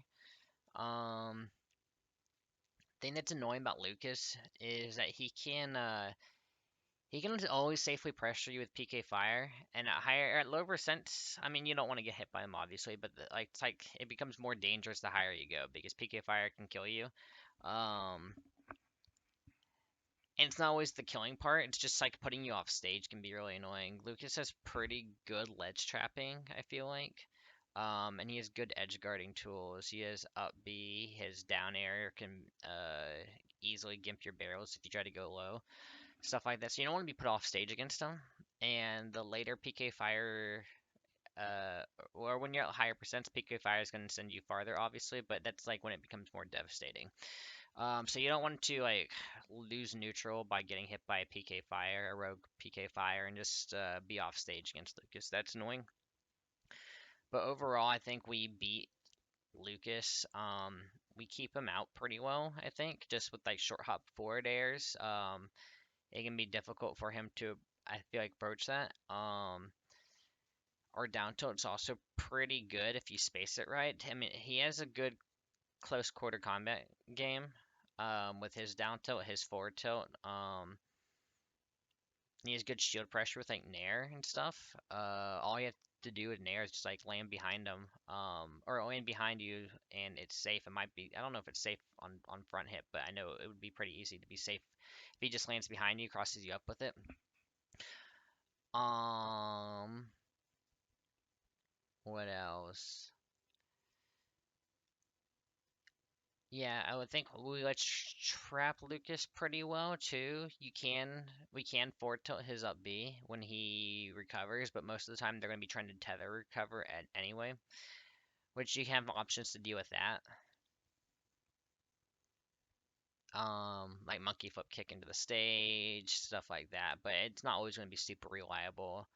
Um, so yeah, Lucas we slightly beat. We keep him out pretty well. It's just if you mess up, you can get punished. You can get punished for it, I would say, pretty decently. But overall, I think we win. Next character Sonic. Sonic, I think it's 40-60. It could be better. It could be 45-55, just depending on how the Sonic's playing the matchup, I think. I can't be Sonic.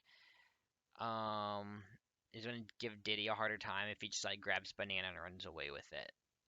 It's really can be really difficult to chase down a Sonic with who holds your banana. Since they still have like spin dash available to them as an option. And it's just the threat of always having this having a banana uh, toss from you from this really fast character. So he's a really fast character, so he already has good burst range. But then having a banana just adds even more on top of that. So it can be hard to throw out moves when he has your own banana. And since it's hard to throw out moves, it's hard to pressure him. Um, I think in that case, what you want to do, you just want to get him the spin dash and just hold shield and get him, or try to read an option that he's going to do after it. And just get him to throw the banana after that option. So, for example, if he spin dashes your shield and then he jump up B's away, he might have to use the banana toss to cover his landing, stuff like that. But it can be really hard to deal with. Um, he's also a character that can just like punish you for pulling banana from like across the stage. Um, I think neutral air is really good in this matchup. That's what I learned from Tweak when I watched him play against Sonics. Um, Neutral is really good for landing in this matchup overall because Neutral like beats out a lot of Sonic's aerials that they try to punish you in the air. You just gotta be careful about the grounded options because it's not going to beat out like a space forward smash or something like that, or um he can spin dash you like during the landing lag of neutral air. So if you need to time it right, but overall I think neutral is pretty good in this matchup. Um, which also makes like Isaac nairs and stuff really powerful. So you don't lose your banana. That's why I think Tweak's really good at the matchup, but I think we still overall lose. So next one, Dedede.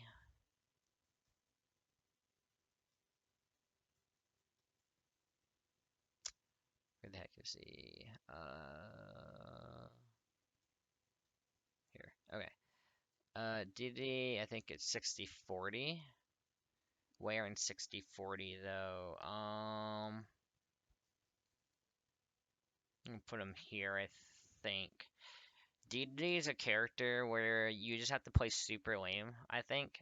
If you're having a hard time in the matchup. Peanuts just bounce back Gordo, so like Gordoing Diddy can be a really not good option for Dedede unless you get Diddy off stage. Um, he's combo food. He can live long, but uh, I feel like him killing you is going to be harder overall than like another heavy character like DK and Bowser because they're just their kill power with their normals, not the kill power, but the safetiness that they can throw out kill moves is better, I think, with DK and Bowser overall. Um, Like the one maybe really good kill move that's just super safe to throw out with Dedede would be back air. But DK also has like back air, up air, grabs, stuff like that, where Dedede's going to be having a harder time getting those. Dedede relies more on trap setups with Gordos, and Gordos just kind of limited in what you can do with the matchup. The one thing that makes this matchup annoying, I think, is Inhale. And I think there are situations where like the only good punish you can get against Dedede is like with a banana toss. And if they know that, they can just inhale and keep that option available to them.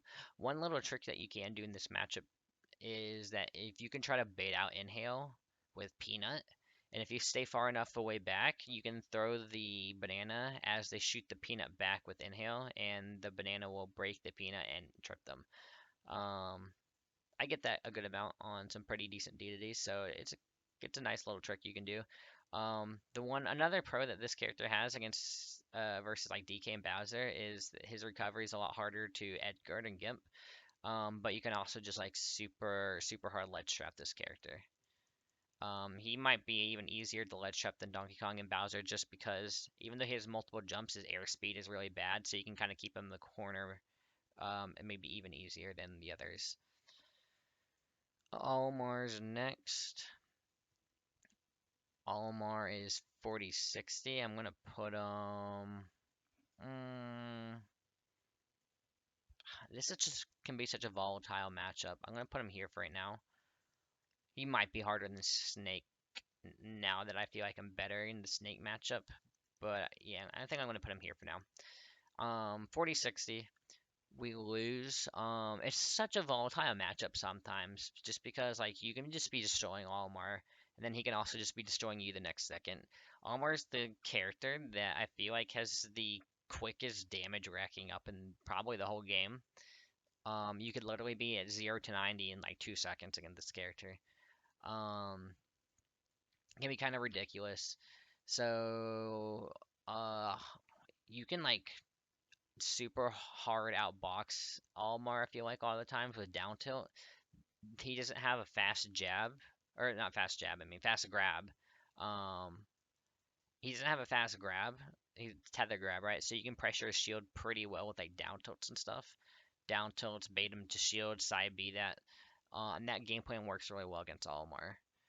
Uh, Neutral air can also be pretty safe, I think, in the matchup, just like landing with neutral airs. And also, if he's like throwing out an up smash and you think or if you think he's going to throw out an up smash, you can like follow down neutral air will clink with up smash and stuff like that. Because aerials will clink with the smashes, right?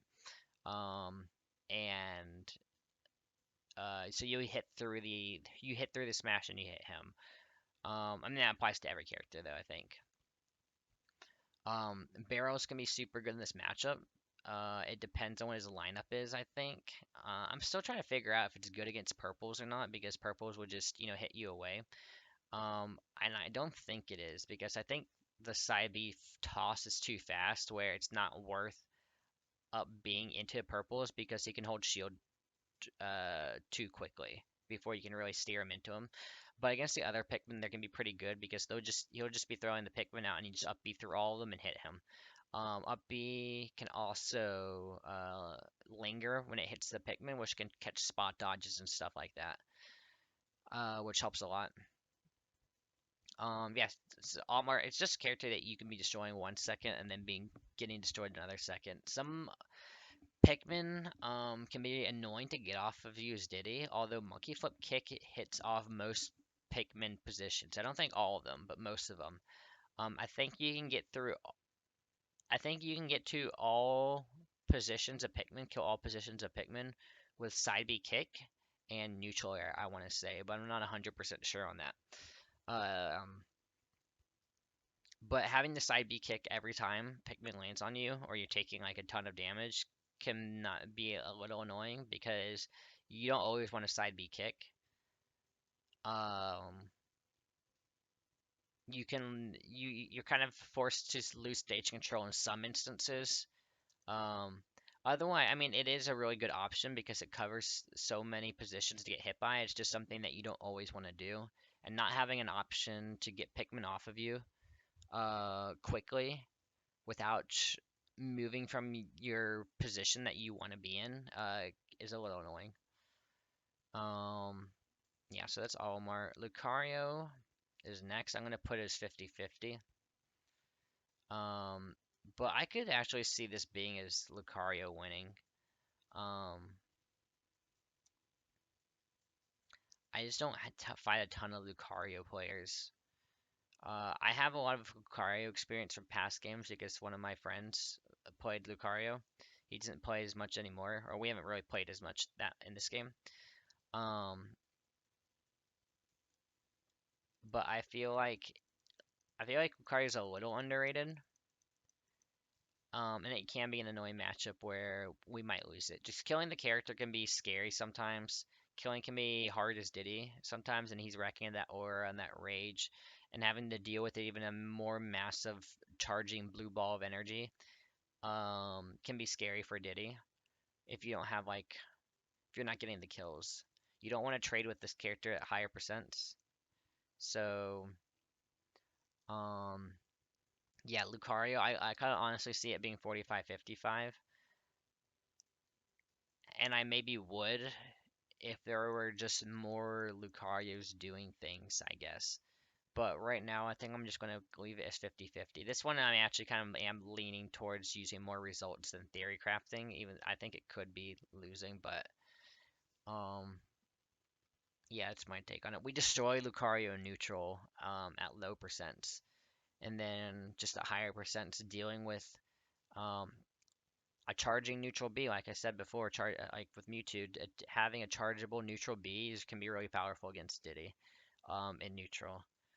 So, um, yeah, it's Lucario. Rob, I think it's 55-45. Where in 55-45? Um,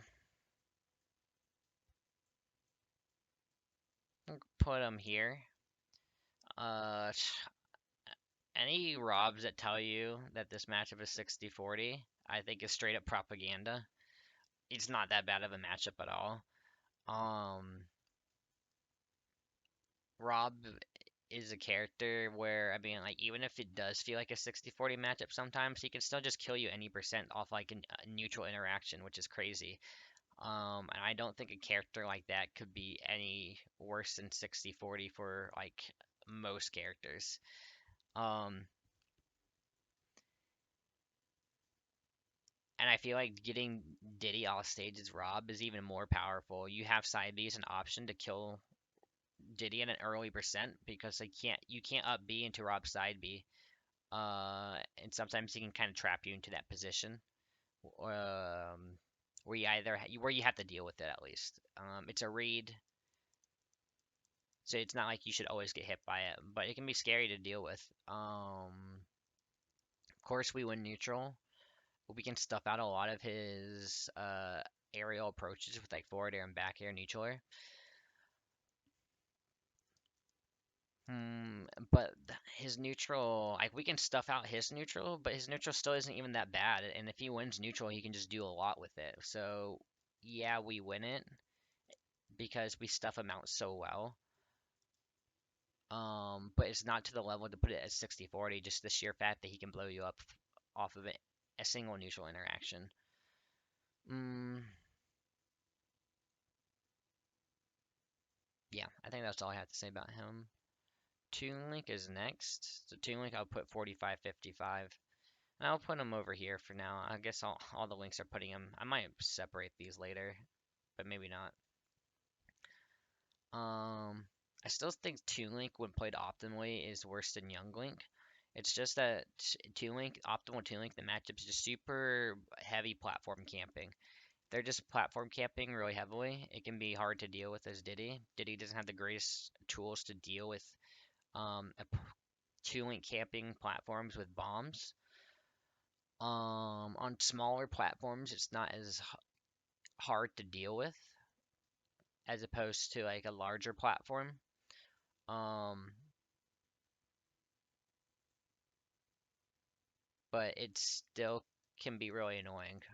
So Toon Link has to play this matchup really lame, And if he's playing lame enough, I think it would be worse than all the other links. If he's not playing that lame, then it could be 50-50, I think, or maybe even 55-45, our favor. Diddy can take advantage of getting hit some Toon Link. He can take advantage of when Toon Link doesn't have a jump really well. And I think Diddy's aerials are pretty good at catching Toon Links out of his double jump overall. Just you're beating most of his aerials frame data with your frame data, I think. If you get him in that position. But yeah, hitting him out of that position means like you maneuvered past bomb and boomerang to do that, and that's the hard part. So yeah, I think Toon Link we lose it, but just to like a platform can't be Toon Link. Wolf. We also lose to Wolf. 40-60. I'm gonna put him here, I think. Right after Olimar for now. Wolf is a character where I feel like it's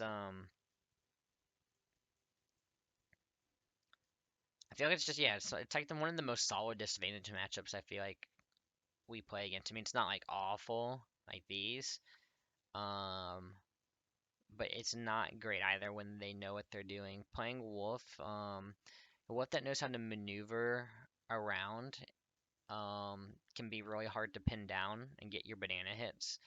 And it's like okay, when you don't have your banana, half your moves are getting low profiled by Wolf stuff anyway, which is really really annoying in this matchup. I feel like.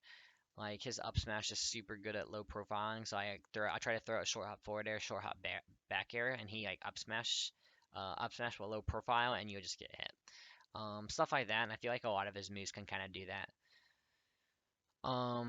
Laser, he has laser to pressure you from a distance. Like if you try to pull a banana, it's not going to be the like, crazy devastating get hit by laser, but you know it's some solid damage that you're losing. Um, he can just kill you super easily off of still being really safe. So it's way easier for him to kill you than it is to kill him. Um, just off of his stray hits, off his normal hits. Um,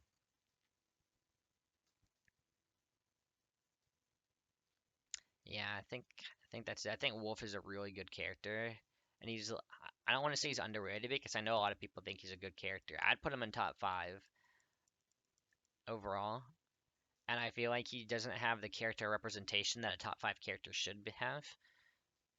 So that's what I mean when I say he's a little underrated. But yeah, just pinning him down is really hard sometimes, and I feel like he can be throwing like while he's dancing around your banana, he can also like get those stray hits that can be devastating for Diddy. Um, Villager. I think we slightly lose against Villager. It's hard to put him in a good place. I'm gonna say think a good optimal villager, which there's not a lot of. There's not a lot of good optimal villagers, but I think if you're playing against a good optimal one, it should be harder than Fox. So that's what I'm going to go with right now. It's not awful or anything, obviously. So I mean, he has pocket stealing banana, and that's really annoying in the matchup. So you have to be careful about throwing your bananas. Making sure that you have a one toss banana already, so that when you throw it again, it disappears. So that way, um, missing your banana hit doesn't mean he's going to pocket banana every single time. You don't want him to pocket banana overall because it limits how you can kill him. I think if we have banana as an option at all times, we'd probably win it. Just it's can be if he does take it, then that can be really annoying. Of course, Diddy can still fight Villager pretty well without banana. Um, a lot of your normals just beat out his normals. Slingshot is a move that all of your arrows will trade through, and you can just hit through them and stuff. I played a lot of Villager too, so I can feel like I kind of know the matchup a little from both sides. Um, when you get banana and you start camping Diddy, that's when it can be really annoying to get in, but you can do it. Full Hop Monkey Flip Kick is good in this matchup too because it will be slingshots and you can hit him, and villagers like to do that from a distance. Like they'll throw Lloyd down, and it kind of forces you to shield or jump. And if you jump, you can our villager's going to try to snipe you out of your jump with slingshot. So when you full hop side B kick, you kick through the slingshot a lot of times, and you can hit villager for that. And so it's kind of like a zone breaker to get in. That works really well in this matchup. You can edge guard villager really well, actually. Rising neutral air from ledge is a great way to catch villagers coming from the side or below you. You can back air balloons pretty well. Yeah. So that's villager, I think. We lose it overall, but not by a whole lot, I would say. It could be better. I don't have a lot of experience in the matchup, but just from playing the character as well, I think my opinion on this matchup is pretty good overall. Mega Man. Still gonna put this as minus or 3565. Um, it's a hard 3565 for Mega Man though. I'm not gonna. It's the easiest 3565 for us. The reason why I think it's 3565 is Mega Man can just play in a way where neutral, just winning neutral is just so difficult against him. And when he's just consistently beating your neutral and giving you a hard time, like pulling banana out by pressuring you with projectiles and stuff, that can be really difficult to deal with. But I don't think it's easy for Mega Man to be able to play that way consistently. So it's I think it's 35-65 if the Mega Man player is playing really well, and it's hard for them to be playing that well all the time. But I think it's possible for them to do it that way. So that's why I'm going to put 35-65. Recovering against the character can also be scary sometimes because they have Leaf Shield as an option. They can Leaf Shield and jump back to stage. So you have to, if you're scared of Leaf Shield, then you have to recover really low. But if you're recovering really low, that opens up Metal Blade as an option to get gimped from that. Barrels aren't as good in this matchup, which is kind of funny to say because this is the game where well, compared to Smash 4, I mean. This is the game where we can control barrels and we couldn't before, but that's just because that you can only control barrels in a clockwise manner, right? So that means it's only really good going from left to right, then right to left. So it's actually important in this matchup to be playing on the left side of the stage than the right side of the stage, so you have barrel as an option.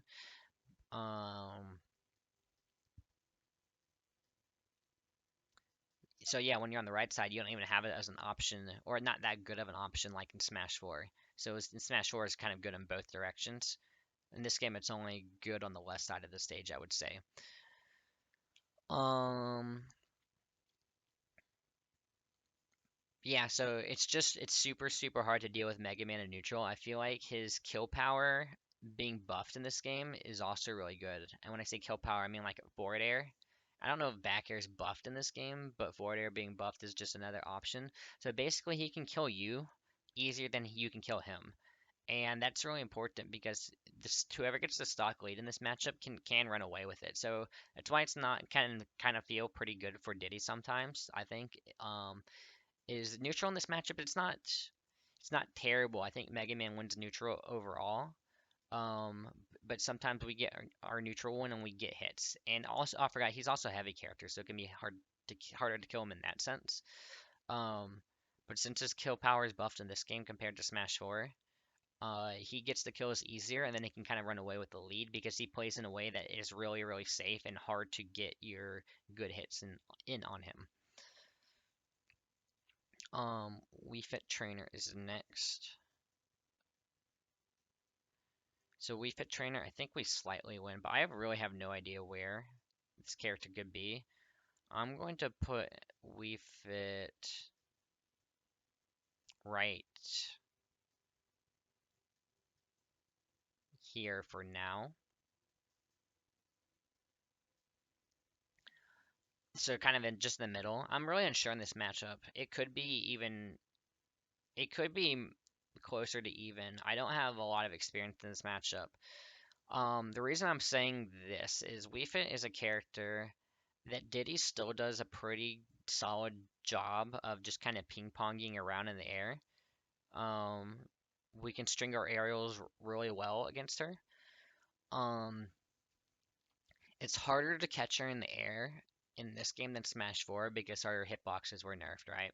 Which is a plus for Wii Fit Trainer. She can also, I feel like, ledge trap, or not ledge trap you, but ledge camp you kind of well.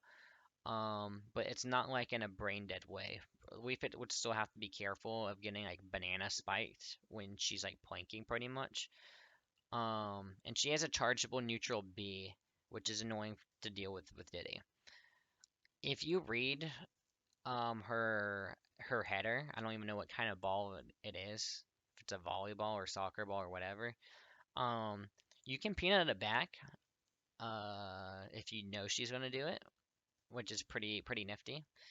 But it's not something you can consistently go for because they can angle their side B pretty well around your peanut or just kind of wait it out.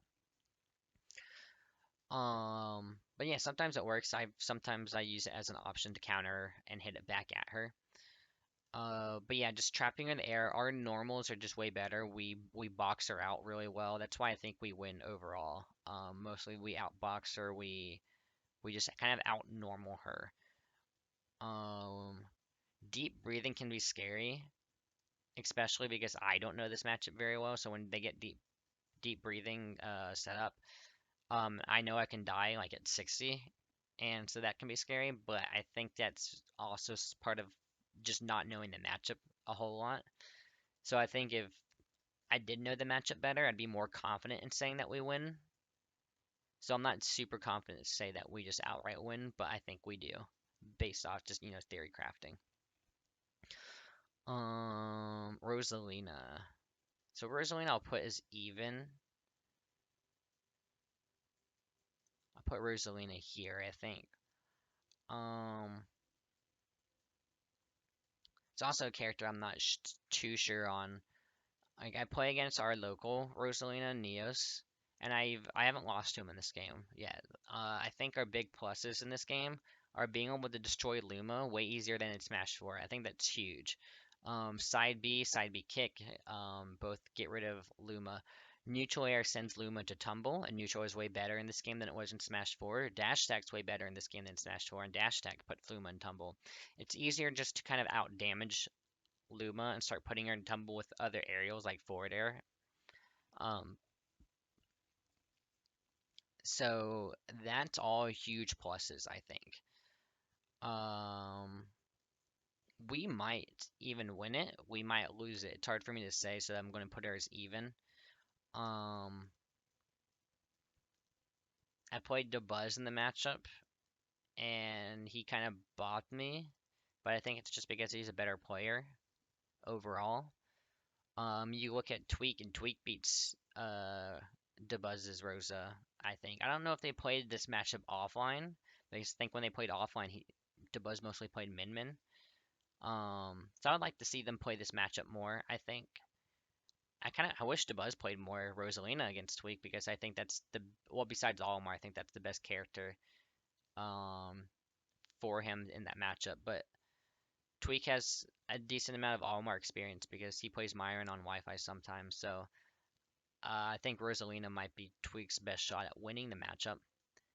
Um, what else? I guess that's it for right now for Rosa. We get huge pluses in the matchup.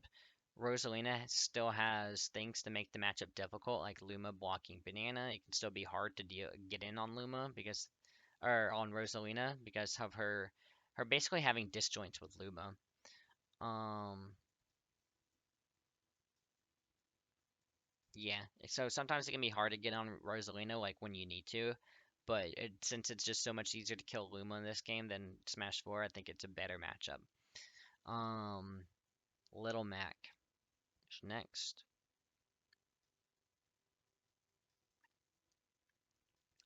We win. Uh, I'll put Little Mac here, 60-40. I think it's definitely one of our better matchups. Um, So when we win neutral, like Little Mac's a character we can kind of dominate, I think, in disadvantage. Of course, a lot of characters can do that, but since we win neutral, or like playing on the ground, or Little Mac's a character that like excels in playing on the ground, right? Obviously. And Diddy has hazards on the ground, banana, namely, you know. So when you get those neutral wins and you put them, we win neutral, I think, easier against Little Mac than a lot of other characters do, and our punish game on Little Mac is still pretty good. Um, I dash attack can be devastating. Getting a dash attack on Little Mac can be huge. You can just turn that into a lot. Getting grabs on Little Mac, you can just turn that into a lot. So you have like banana grab, right?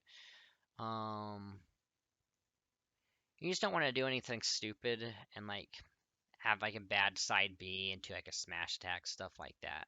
That's going to be the most annoying part. So you don't want to trade with the smashes, obviously. So sometimes when you're in the air, um, like you can choose to side B to the other side of the stage, but sometimes he can read that and smash attack you, or you can just fall on top of him with an aerial. But then you don't want to get super armored and stuff. So landing against Little Met can be scary sometimes, but we overall I think win this matchup really well. Greninja. Man, Greninja's such a weird matchup. Sometimes I feel like we win it, sometimes I feel like we lose it. I'm gonna say it's even right now. Um, the thing that's annoying in this matchup is kind of the same reasons as Pikachu and Pichu, where he can low profile a lot of things, and it's hard to always keep those things in mind. I think if a Greninja player knows what he can and can't low profile at what times, he can really abuse that knowledge, I feel like. But I don't think a lot of Greninja players do that right now. So I think this matchup could potentially be worse. What makes this matchup that can be hard for Greninja is dealing with Banana on the ground. I feel like a lot of times it's just kind of better to leave Banana on the ground against this character, and kind of just play around near it. It makes landing aerials into Diddy hard, and then Greninja just want to dash attack you, so a lot of times they'll just want to dash attack to pick up banana and hit you, and it can be kind of predictable. Um, he's a fast enough character though, where if he wants to run away and throw water shurikens, I think he can. Um, yeah, I think Greninja's kind of a little bit of an unoptimized character, and he could go further in the ult meta. So this could potentially be worse, but I'm gonna put it as even for right now.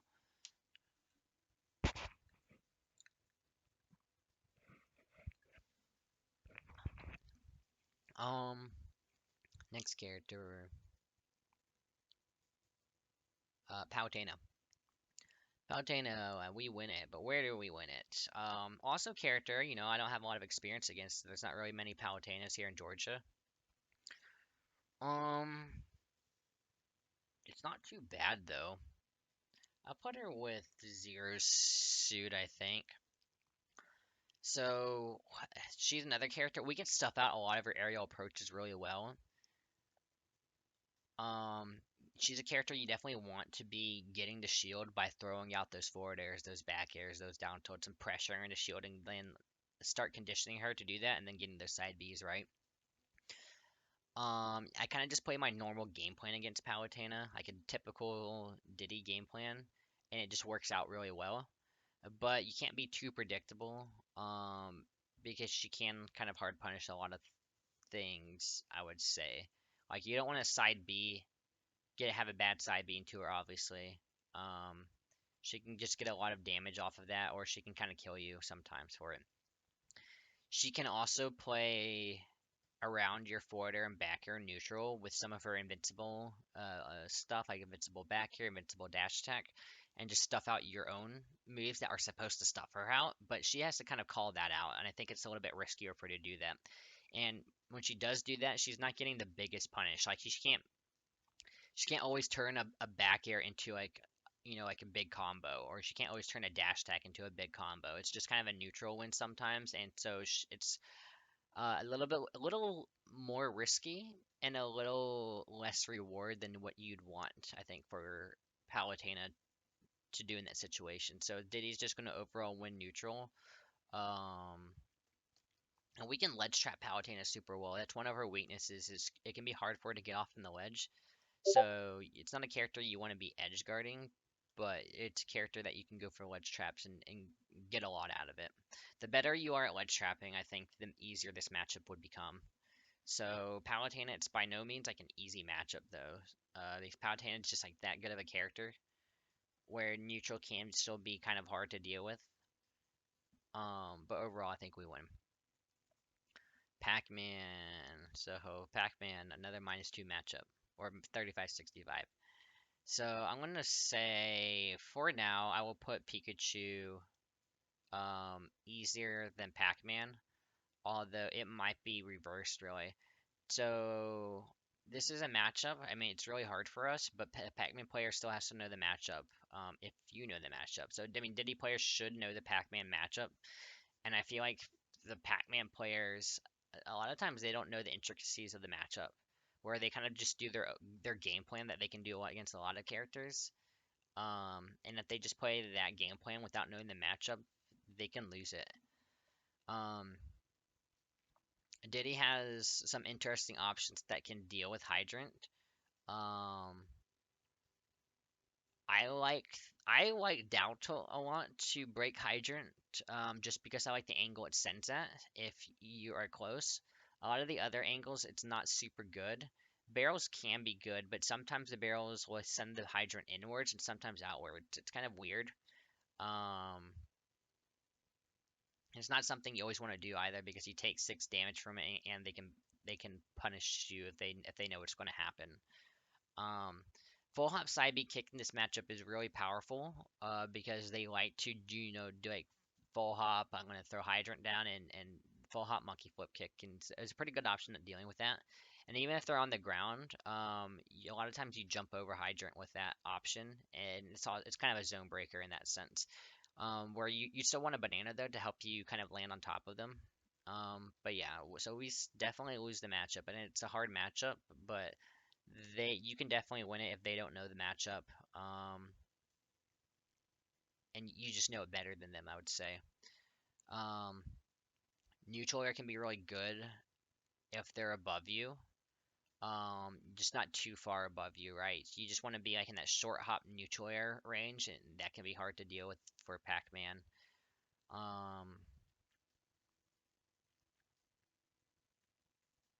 you can kind of ping pong them in the air when you do get your hits. It's just getting the hits that are really annoying. So Pac-Man and Can't Be Pac-Man is really hard for Diddy.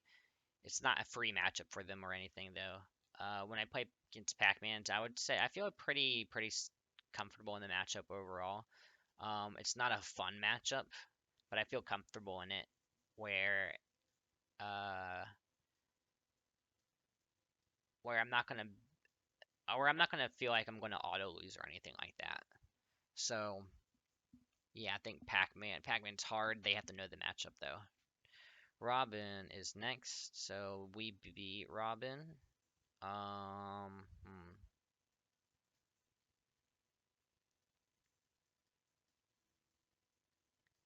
I'm gonna put Robin.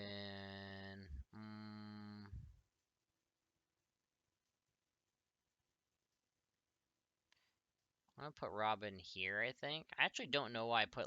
I think Dr. Mario is harder than Luigi. I don't know. I'm gonna reverse those. Dr. Mario might even be harder than a lot of these characters I put here. I think I end up putting Dr. Mario here if I remember right, because I think if we can just out neutral him that hard, but you just have to be careful. I think was my reasoning. Dr. Mario might be even worse. Okay, but back to Robin. That's the character I was looking at. So Robin's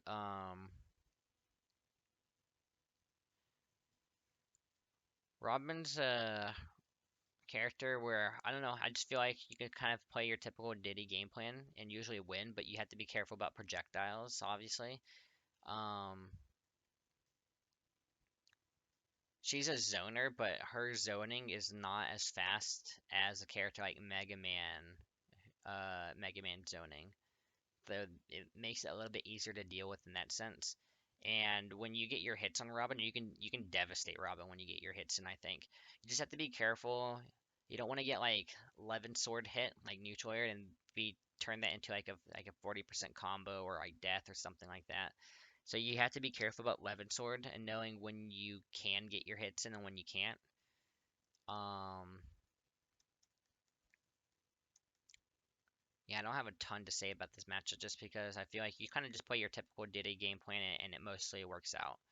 Uh, you just want to watch out for the typical Robin stuff. You don't want to shield a lot of the projectiles like Arc Fire or I don't know what you Arc Thunder is the one that blows up on your shield and kind of stuns you there because that just setups that's just they're just traps that set up for a lot. They can set up for death or big damage. But Diddy has the maneuverability to not have to shield those a lot of the times. I think so. Um, yeah, that's Robin. Shulk is next, so I think we win against Shulk. I'll actually put him right in. I'll put him next to Robin. I think. I don't have a ton of practice against Shulks either. I have played some pretty good ones on Wi-Fi actually, but not like in a formal like tournament type setting or anything like that. Um,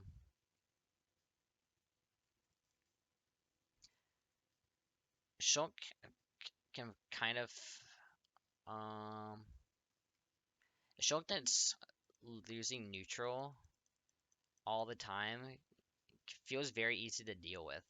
A Shulk that makes neutral tricky with speed and jump Monado is what makes it seem hard sometimes. But he's another character that you kind of just play your typical Diddy game plan, and I feel like it just kind of works out. You can stuff out his aerial approaches, except on speed Monado and I guess jump Monado a little bit too, just because those are the Monados where he can maneuver around the most. And so he can kind of whiff punish your like forward airs and stuff like that if you're not careful. Um, Having banana in speed Monado can be kind of tricky, I think, because he wants you to throw it. He wants to bait it out so he can go in. Um, so you kind of want to hold on to it, but you can't just hold on to it forever, right? I mean, if he does something unsafe, that's when you have to go for it. But I feel like banana kind of slows down the pace of the match to something he doesn't want to use or is or he can slow down the pace of the match when he's in speed Monado. I mean, when he's with any Monado either, but speed Monado in particular, because that's where he can get a lot of advantage against a lot of other characters. I think is when he has speed Monado, he can take control of the pace of the match. But with Diddy Banana, he still has to keep that banana in the back of his mind. He still has to play around it, right? Um, and so having that as a threat to him in Speed Monado is something that he has to worry about, and he can't go as ham as he would want to otherwise. Um, Next Bowser Jr. So I'm gonna say we win at 60-40.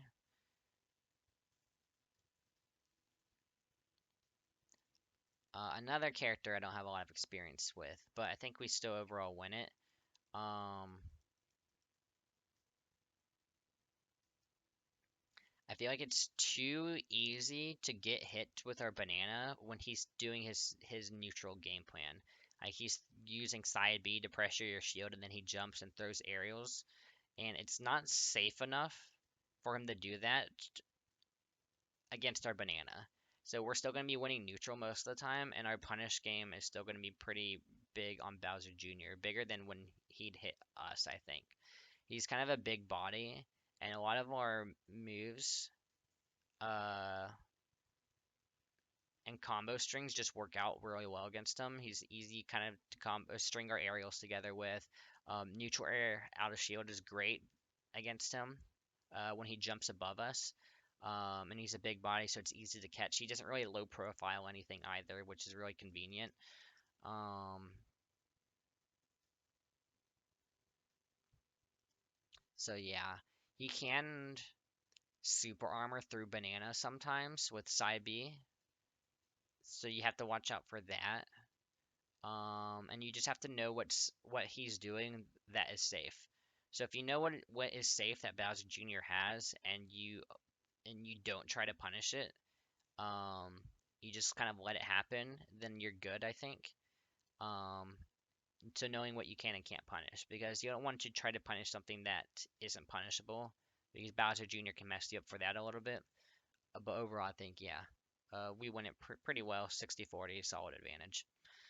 Um, Duck Hunt is next. So Duck Hunt is what I think is our worst matchup right now.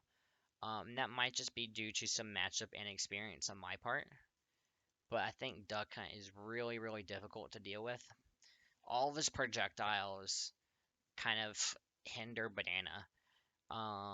Side B, if trading his side B with our banana hit is going to be in his favor. He's going to get more damage, and we're not going to really be able to do anything off of it. Um, I was saying before how like sometimes characters you can up B into them if you trade their projectile with your banana to catch their get up. And Duck Hunt is a character that doesn't work as well against, I think. So if you trade side B with or banana, because there's multiple hits to the side B, it kind of makes you in hit stun, or it takes longer to get through the hit stun than other or most other typical projectiles. Um, Down B can block banana, can block banana, and all of those can be annoying to deal with. You can side B, full hop side B to maneuver around a little bit, but he can always just walk to the other side of his can or whatever if he needs to. I think this is a pretty hard matchup overall. I wish I had more practice in the matchup because it's kind of how I felt about Pac-Man before. Um, but then eventually I just played against enough like Elite Smash Pac-Man to where I kind of felt comfortable against the character. Um, but Duck Hunt, there's not even that many Elite Smash Duck Hunts, so. But yeah, I'm gonna say it's our worst matchup, I think. But I could be wrong on that. It could just be matchup and experience, but that's what I'm going to go with right now. He's the hardest one to fight against, I think. Um, Ryu is next. So in terms of all the Shotos, I think Ryu has the easiest time. I'll put him here. Ryu, the thing about Ryu, uh, that makes it easier for than all the other like fighting game characters is Hadoken's pretty big. Um, he just has the best projectile of the other ones, I believe. And Hadoken just a pretty good option at keeping you pressured even when you're trying to make him come to you. It can be annoying to deal with. Um, he's got fast Hadokens, slow Hadokens, which um, you have to know like when something is punishable. I think so. Like if he does a slow Hadoken, um, the good thing for you is that it's not really there to pressure you per se when you're far away. Um, it's mostly there to kind of keep him safe because by the time it goes away, he can kind of already be acting. Um, so like let's say you throw banana or you're trying to throw banana against a slower Hadoken. Um, it can be difficult to get your follow up after that because of that, I think. Um, so Hadoken just be doing a better job um, at pressuring you is what can make this matchup hard. And it can be hard to get in on the character when he has such good normals and can convert those normals into like 40% hits or deaths sometimes. But what we do have in the matchup is that we overall do keep the character out pretty well. We edge guard the character really well. We have a Z drop banana works really well against his recovery. And it can be pretty easy to deal with side B to the ledge. Banana beats it, and forward air and back air, they both beat it out and stuff like that. Or you can down air spike him through it, stuff like that. So um, when you get the character in disadvantage, Diddy can kind of run away with it. Uh, so he's just the hardest one to deal with in neutral, and I think that's the important part in this matchup. So then there's Ken, And Ken, I think we probably win 60-40. I'm gonna put Ken here. I think it might be easier than Pit. Like I said, Pit I don't have a ton of experience against. So this might be a little closer to 55-45 than letting on here. But I think Ken um Ken's just easier to deal with in neutral, which is important. When Ken does get hits in, he can kind of turn those hits into a lot, but it's hard for him to do any of that. He has a worse projectile in the matchup. Um, Worst projectile in the matchup, and that just makes getting in on him easier, I think. So that's why I think it's pretty much from my experience, it's like the Ryu matchup. When he does get his hits he can maybe turn those into more. Um, Maybe, but just dealing with him in neutral is easier. He can also call out high monkey flips with this up B better than Ryu can. Um, but that shouldn't be happening too much. He might get it every now and then and get like kind of an early kill, but it shouldn't be happening too much. Cloud is next. So Cloud, I think it's a pretty even matchup. Um,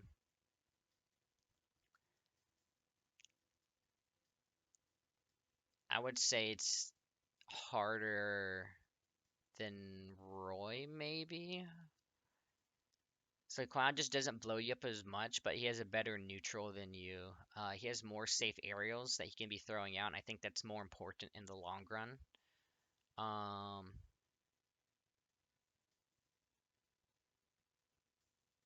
yeah, just being able to throw out like back air and forward air, they're pretty safe. Um,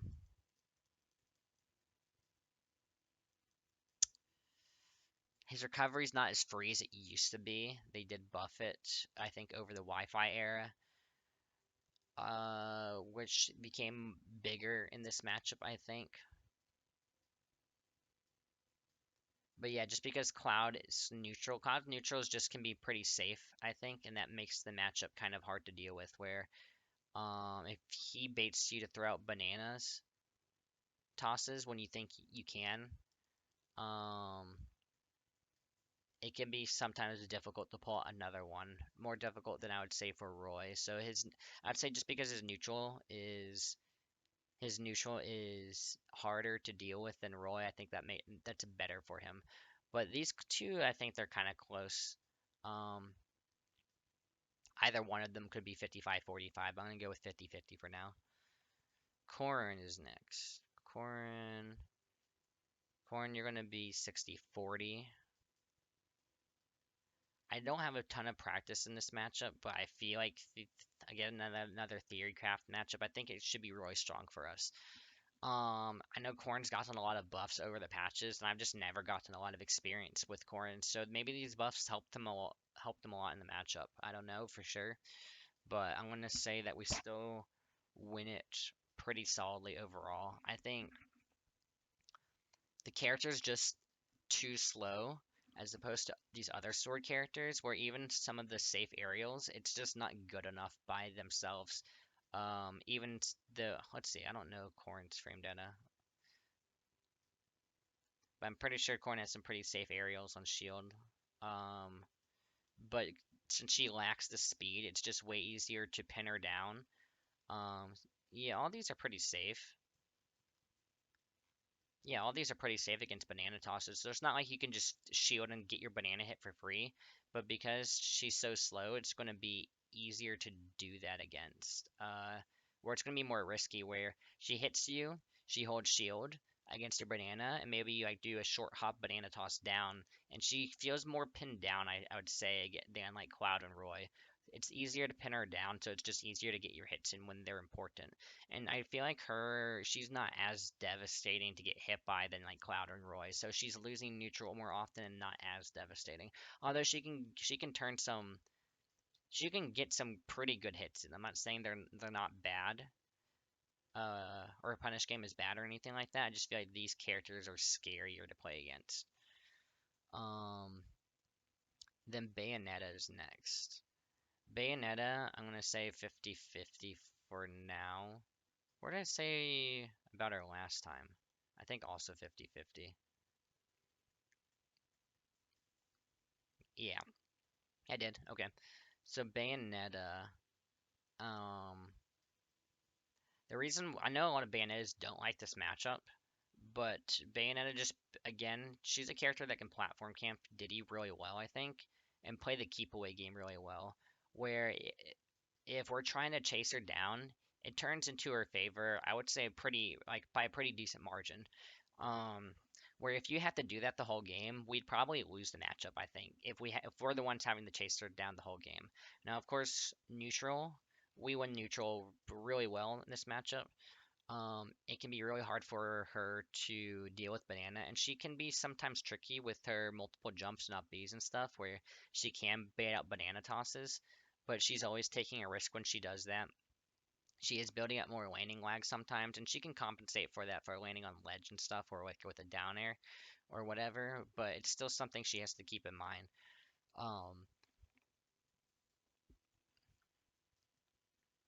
Um, yeah, it's just not easy for her to get in on us, and it's not easy for us to get in on her when she's doing her runaway game. So really campy platform campy banana, I think, could be even harder for Diddy. So she could move down. I don't think that she would win the matchup ever, though, but I could be wrong. I don't have a ton of experience against this character, but I just think that's what her game plan should be. Inkling is next. So Inkling, I think last time I was saying, it's hard to place this character. Man, playing, last time I said even, but I put it more to the losing even. Here I'm going to put it,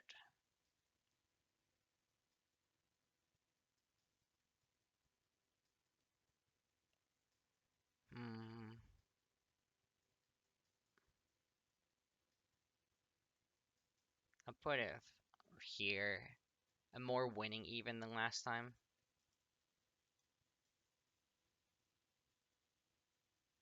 Yeah. So she hasn't moved down that much, or she hasn't moved up that much, but that's what I'm going to go with for right now.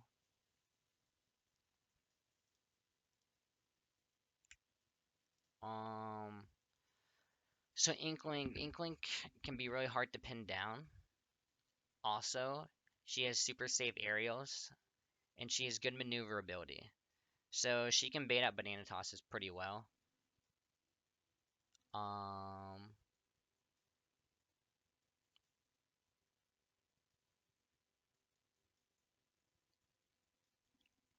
I think Inkling has to play really lame in this matchup for her to win it. So honestly, Inkling could be winning. It could be for us. It could be losing for us. And if it's losing for us, I think it's just when Inkling plays really lame, plays really good keep away, um, is good at baiting out banana tosses or mitigating it. So splatter shot blowing away banana can be really annoying to deal with in this matchup.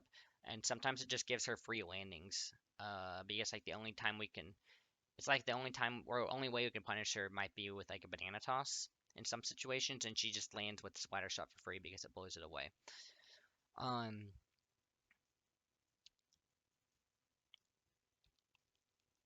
she can get some kills on us off stage because her maneuverability is so good that she can kind of maneuver with our side B and stuff like that, where sometimes it's scary recovering against her.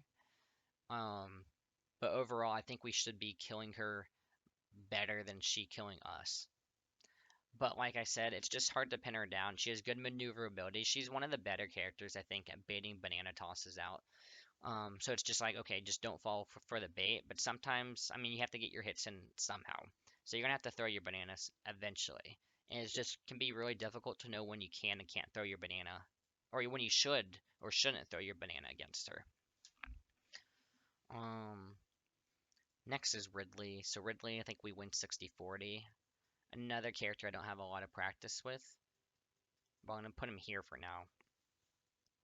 The one good thing Ridley has, I think, going for him are his multiple jumps, and I know Dedede has multiple jumps too, but I think Ridley just has better, overall better aerials, uh, to land with. Dedede has back air, which is probably the best aerial out of these characters of what they have to land with, but Ridley has more in more situations, I think. Um, like neutral air and back air and just having multiple jumps. He can even land with neutral B sometimes. He can land with a side B. So it's similar options, but I feel like Ridley just has more options more times because the thing that really hurts Dedede is his air mobility. He can't move very fast in the air side to side. I'm not sure if Ridley can. I don't think it has I don't think Ridley can move that well either, if I remember right. But it's better than Dedede, which is good enough. Um,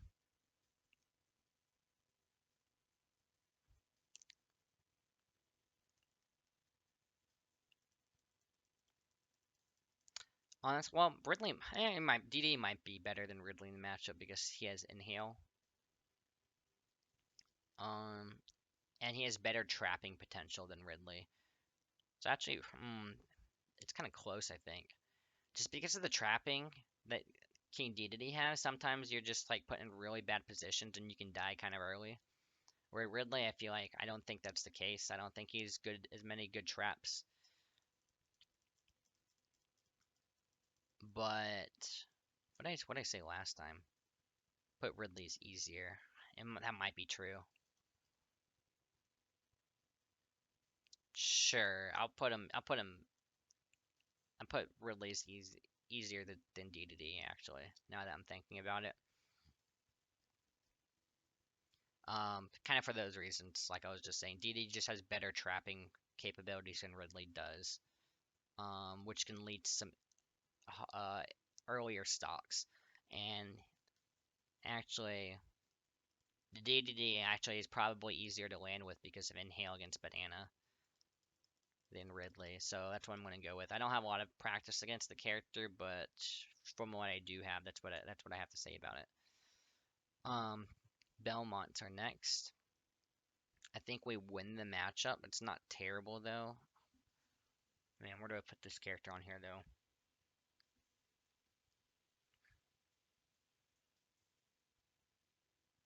Mm,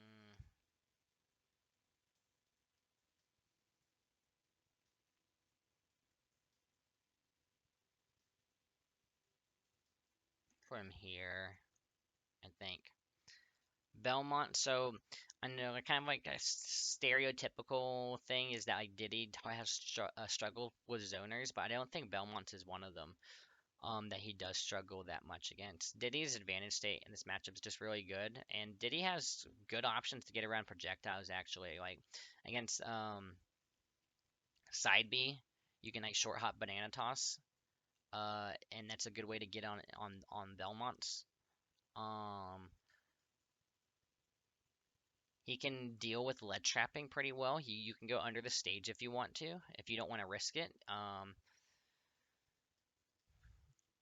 You can barrel into a lot of his projectiles on the left side of the stage.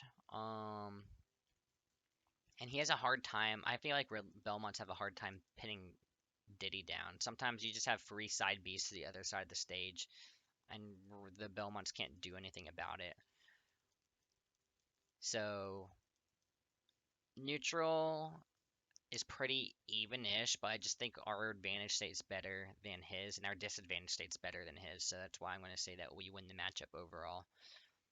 I'm going to keep that one pretty short. K. Rool is next. K. Rool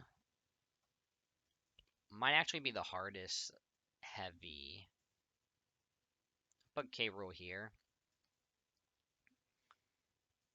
but I'm not entirely sure. Z drop down airs can be really free in K. Rool, but I have played against K. Rools that are really good at avoiding it. So it's not like super free on K. Rool, like you might think it is. On bad K. Rools it might be, but on good K. Rools I think that can be really tricky with the recovery, where it can be difficult sometimes. Otherwise, I would put him like probably way further here to the right. but I'm gonna put him over here for now. Crown armor is also annoying to deal with because it armors through banana really well. So that's the reason why it's not a total wash, but I think we still overall wash the character. Z drop down air is still enough in this matchup where it influences the matchup. Um, doesn't have the greatest landing options against Diddy.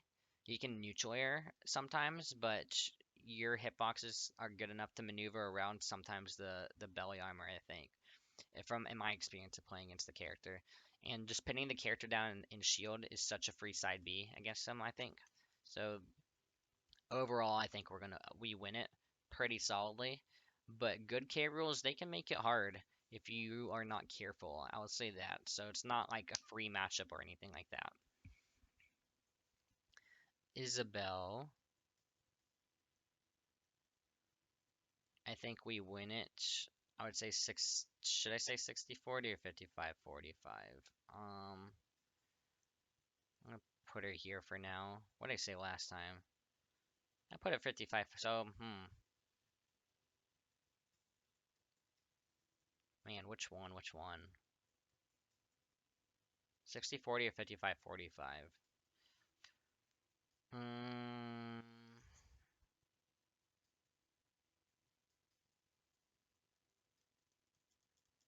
Dang, I'm really not sure in this one. Just to be safe, I'll put 55-45. I'll kind of put her in the same spot. It might be a 60-40 matchup. So I play Isabelle myself. And it's I kind of play her from the fact that I played Villager so much. So I kind of have an Isabelle. Although maybe I don't know the most about her, but I really don't have don't have a lot of faith in this character actually. Um, Against Diddy though, it's not bad against Diddy. She can do a good job keeping Diddy out, or like when Diddy tries to get in, sometimes Isabelle can kind of blow up Diddy. She has a pretty good combo game with Slingshot, better than Villager's combo game. The Slingshot angle is a little different. Um, but dealing with Lloyd or the Lloyd Rocket on the ground became a lot easier after the last patch, where Diddy changed actually, because they buffed our forward tilt, and forward tilt now is a great option at dealing with Lloyd in the ground, which is nice. So that's one of the this is one of the matchups where it got influenced, I think, a lot by that patch, because that's a really important change. But she can just be scary to approach sometimes. You have to be careful to not get blown up when you do approach her. You don't want to get fishing rod either at higher percents because that can be death. You don't want to get hit by a Lloyd rocket when you try to approach her, because she can turn that into a lot. But overall, our normal is just like kind of shut her out. I think she has a worse recovery than Villager, even though she has a tether, because she doesn't have Lloyd Rocket to kind of help her or protect her to get back to the stage, which I think matters a lot. So yeah, I would say that she can be. You gotta be careful still when you play against her. I kind of want to say 60-40, but I'm gonna put her here from lack of matchup experience just to be safe. Incineroar is next. Incineroar, I think, is a 60-40 matchup. Where though?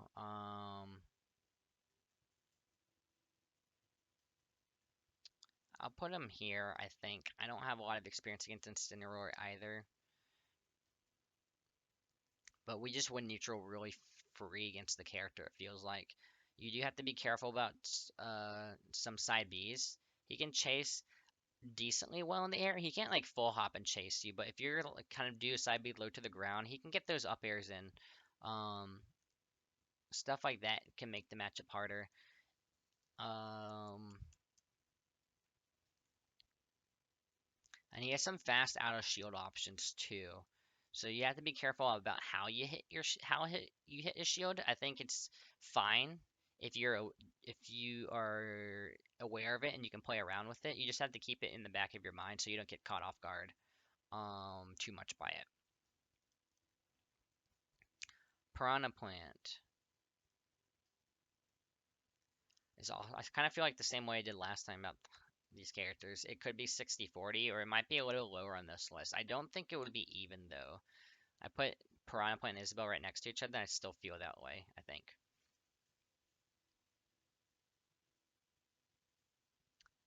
So Piranha Plant, it can just be annoying to follow up on some Piranha Plant stuff because of neutral B. Like you throw a banana when he neutral Bs, and that's annoying to try to follow up because then the neutral B falls down, and it can hit you if you try to follow up after it.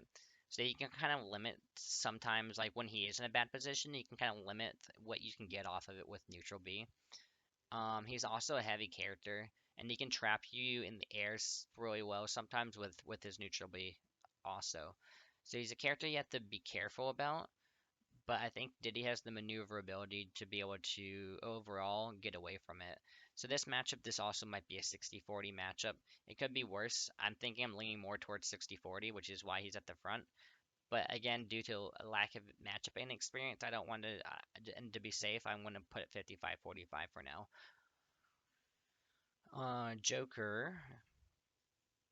Joker, I'm going to say we lose to Joker. I'll put it pretty close to even, though. I've gotten more practice with this matchup. Um, it could be even, and it could even be winning for us, but it depends on how the Joker plays. I think the way Joker should play this matchup is kind of lame, kind of campy with guns. Um, you shouldn't be approaching Diddy because I feel like Joker has all the risk in that in playing in approaching Diddy. And if Diddy has to approach Joker, Joker is a fast enough character. He can also maneuver around Diddy's approaches, maneuver around a banana if he knows how to play with items. Um, where approaching him can be really hard. I have a lot of faith in Joker as a character still too. I think Joker's a really, really, really good character. Um, he's still potentially the best character in the game in my mind. I think he's for sure top three. Um, Diddy can fight. Diddy's a character that can fight him with Arsene, though. You don't want to take that risk necessarily, but if you have to, if you're kind of forced to, you can fight Joker with Arsene. He's one of the few characters where I feel like it can be worthwhile to do that. Diddy's combo game is also pretty good on Joker, or landing like side Bs and stuff can be good on Joker when he has Arsene. Um,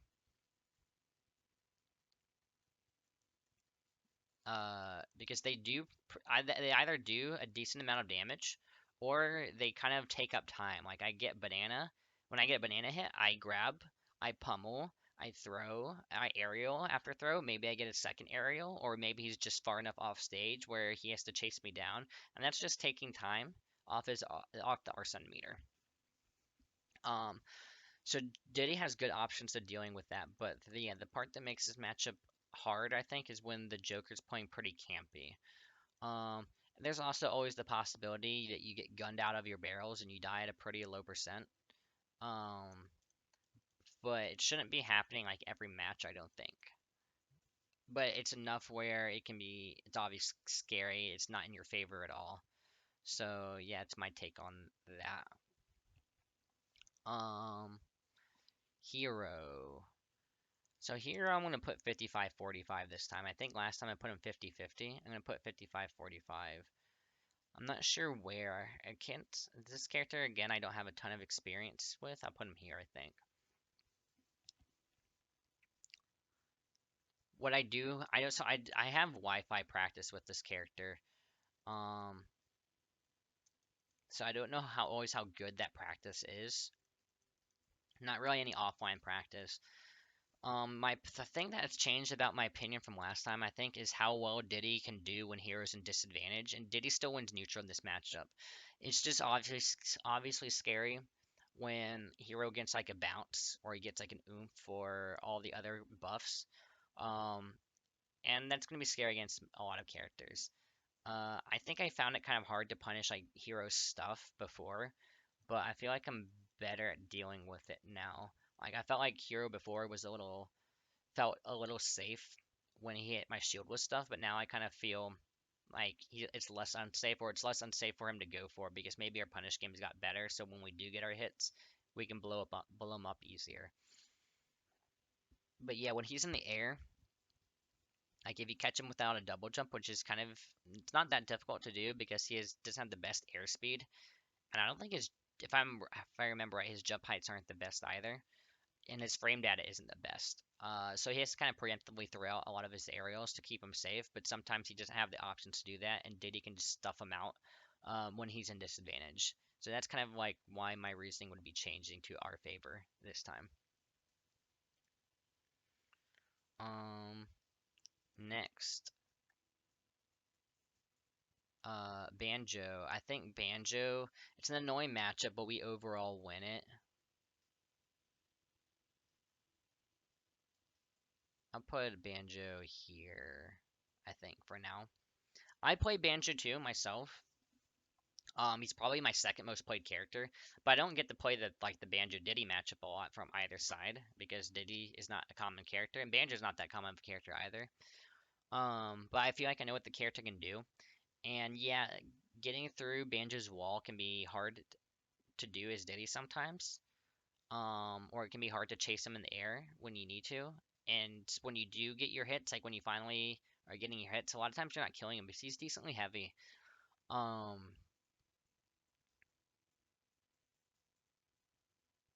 which can be annoying.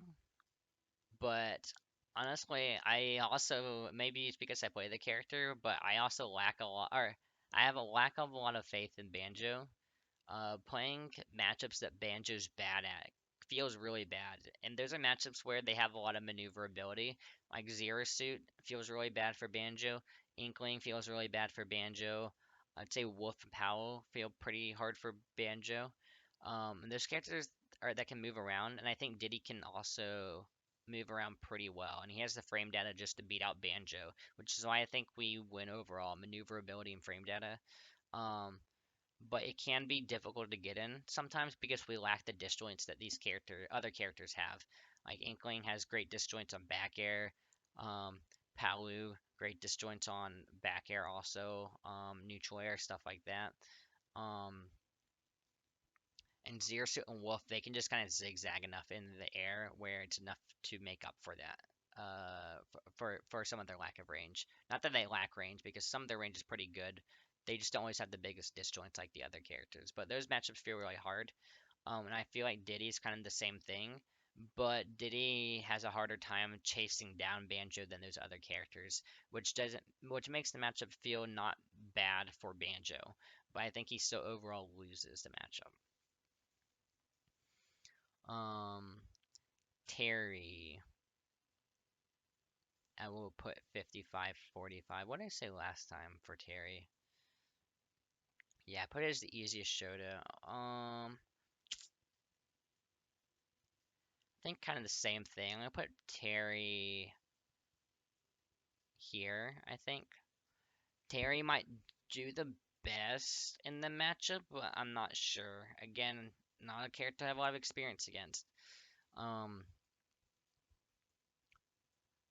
I just think the main reason is killing can be hard for Diddy sometimes, and not being able to kill against Terry is kind of bad because obviously of the go mechanic, and then he can just take stocks for you for free sometimes.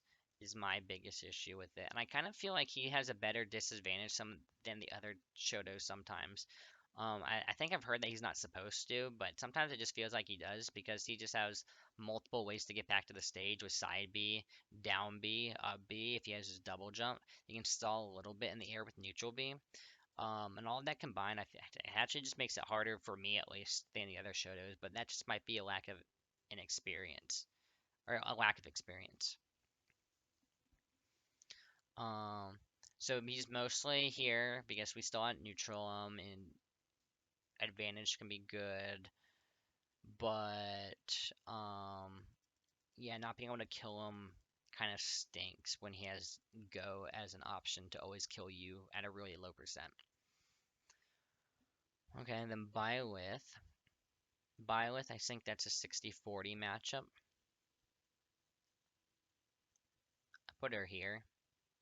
I think I don't have a ton of experience against this character. Keep saying that. But from what I do have, neutral kind of feels free against this character a lot of the times. Um, She can chase you in the air pretty well with up airs, so going for high monkey flips isn't always the best option. Um, and even if you do, she kind of positions herself in center stage because of her range with forward and back air. A lot of times she can still catch you anyway. And her tilt game or neutral air are really good moves. They're good enough where her box against her isn't super free or anything like that at all. So you still have to be careful. But I think just because the neutral is overall pretty heavily in our favor, I think I'd put her in 60-40 or better. Min Min. Min Min we beat. I think it's 55-45. Not, I'm pretty confident that she's 55-45. I'm not confident in my placing here. I would put her.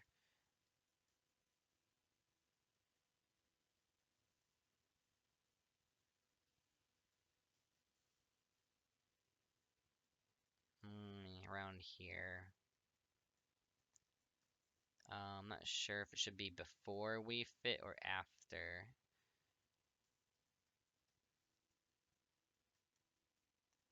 I'd be more scared to fight a good Wii Fit than a good Min Min, I think. So I'm going to put them here. Diddy has great options to dealing with neutral. Short hop banana toss is a great way to get over arms. A lot of the arms. And then you can kind of run at her after that. You can side B at her or run at her when you throw banana. And it makes getting in on Min Min a lot easier than what other characters have to deal with. Um, Disadvantage, we do great against her in disadvantage. We can juggle her with neutral airs, keep her there. She's really hard to two frame with her up B. It's just better to ledge trap her in my experience. So that's fine. You can go ahead and do that. Side Bs can be free, but you have to be careful because she can obviously arm the other direction. Um, so it's not always going to be super free, but it can be free depending on the situation. And even if you do know that they can catch you, you can like stop your side B and just up B into them. It's a little risky if they know you're going to go for it, but it's just what I've had to do in my experience, and it's worked out pretty well. Steve. So last time I think Steve had just recently came out. Um, I think he was the last new character. And last time I said we won, and that was just because um, we do really well when Steve's approaching us, but now I'm going to say that we lose now that I have more experience in the matchup. I'm going to put Steve here, I think. So I think we definitely lose after playing the matchup more. Um, we don't have great, amazing ways to deal with like breaking blocks. Except we can barrel into it, and which is a really interesting option because if you catch Steve building the wall early enough, you have to be ready for it. You have to be like you kind of have to read it, where you can up B into the blocks and hit him, which is nice. But it's not always going to work out because sometimes they build the wall fast enough and get away from the wall where it's not going to reach them. Um, let's see. I think sometimes it's just better to let him mine materials because approaching Diddy with Steve I think can be really hard. So even if he gets iron, um, it's probably worth it sometimes. Not all the time, but sometimes just to let him mine. Uh, I feel like if you need to keep minecart in the back of your mind like at all times that it's an option to get out of disadvantage. And if you do that, if you keep it in mind, it's not too bad of a matchup, and you have to be careful how you chase them in the air because of minecart and anvil. Um, but Diddy can do it pretty well. But overall, I'm going to say we lose it just because mostly it's difficult to deal with blocks, even though we have up as an option. And sometimes it's worth destroying or taking the 6 damage from blocks or from the barrels to destroy the blocks. Uh, we don't have that much end lag, so we kind of bounce like far enough away where we're safe. They can't punish you too well. Um, so yeah, that's kind of my take there. We can when we hit Steve, we can keep him in disadvantage for a while. You just have to be careful about the iron stuff. Overall, we lose though because I think it's too easy for him to get diamond. And irons. Stages, I actually think FD is kind of a good stage for us because we have full hop side B as a way to get over blocks. So like on a platform stage, if we full hop side B, like let's say we have banana in our hand too, um, we can't land great because like we can't throw the banana down because the platform would be in the way. But on FD, you don't have to deal with that.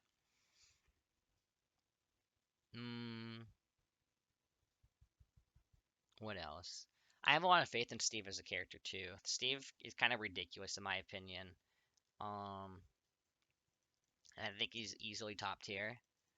I'm not sure exactly where he'd be top tier just because I don't know how bad his bad matchups are for him. Like I've heard like Belmonts are bad and stuff. I've heard some other characters are bad. I don't know how bad those matchups are for him. But the matchups he's good in or even in, I think he could. Well, potentially the matchups he's even out in, I think he could run away with winning the matchup. Um, I just feel like his combo punish game is so ridiculous that it just makes up for a lot of his faults as a character. So, yeah, that's my take on Steve. Sephiroth, we win it. Let's see.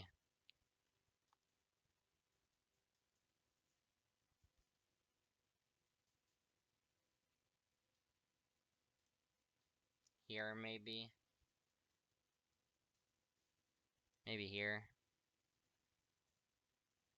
Yeah, I think I'd be more scared to fight a good Terry than a Sephiroth, but I do have way more practice in the Sephiroth matchup than Terry. Um, Diddy's a short character, which is annoying to deal with Sephiroth. Um, you can go for down tilts a lot, kind of for free because it even lowers your body even more. Um, Sephiroth can play around Banana with neutral air, so it can be hard to punish neutral airs even with Banana. Um, and when he's spacing you out with forward airs. But I would say if he's trying to space you out with forward airs and you throw Banana at him, it kind of gives you a free opportunity to rush them down. But yeah, sometimes Sephiroth can also just kind of blow you up. He can chase you really well with one wing too. So one wing is obviously the thing that can turn the matchup, make the matchup way harder. With one wing, it's like somewhere over here, probably.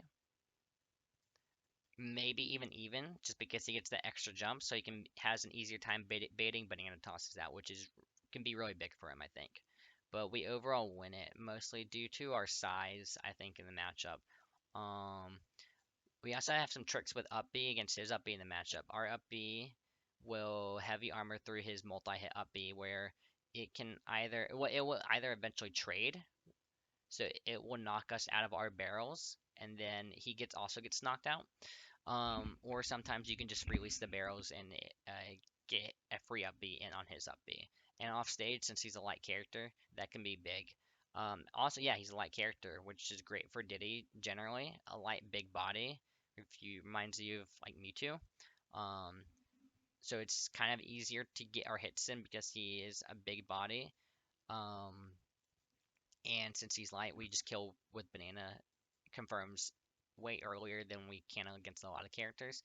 But he can play around banana. Like if the Sephiroth is good at playing around with it, like with neutrals and forward airs, and sometimes it can be hard to pin down. And with one wing. Pyramithra. I'm not sure where to put this character. I don't have a ton of experience against good ones. I think I will put it as even for now to be safe. But we might win the matchup. I'm gonna say I think we probably win the matchup, but just to be safe, since I don't have a lot of experience with the character yet against the character, I'm gonna put her as even. Um, Pyra is kind of free and neutral, I think. Um, the thing about Pyra is that obviously she can get those early kills. And I think the way she does get those early kills is making it hard to chase in the air. She has, I feel like her hurt box shifts a lot when with some of her aerials like down air. Where if like I try to throw a forward air out, like jump up and chase her with a forward air, and she throws out a down air, she like shifts her hurt box and just hits you with the down air instead, which that can be annoying to deal with. But I think as long as you're careful about it, the matchup against Pyra should be kind of easy. But you have to be careful. Mithra is way harder to deal with, I think, because she can chase you down and keep you in disadvantage really well. Diddy's lack of aerial mobility, um, really hurts in this matchup because she can just juggle you and keep you in disadvantage. And then you can full hop side B away, but she's fast enough where she's able to catch that. She has enough range and she's fast enough.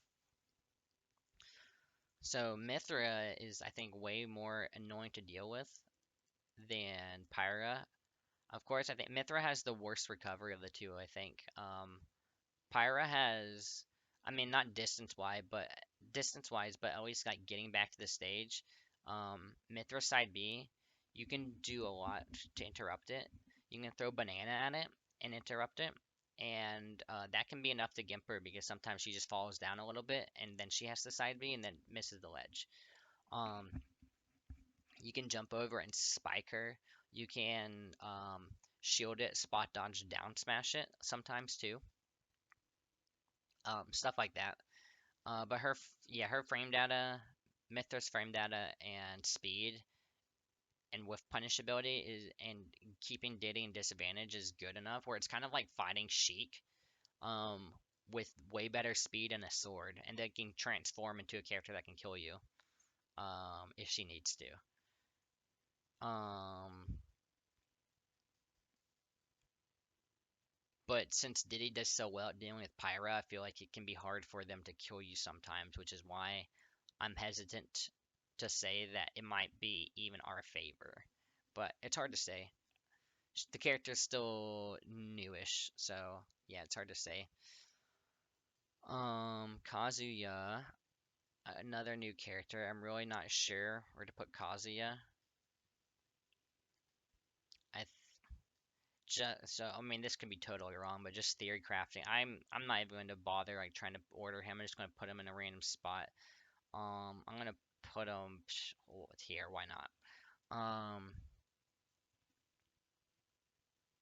I've not really played many good Kazuyas. I played a couple the first day, but it changes a lot. I mean, Kazuya can just kill you with any hit from what I've seen, so it's really difficult to rate this character.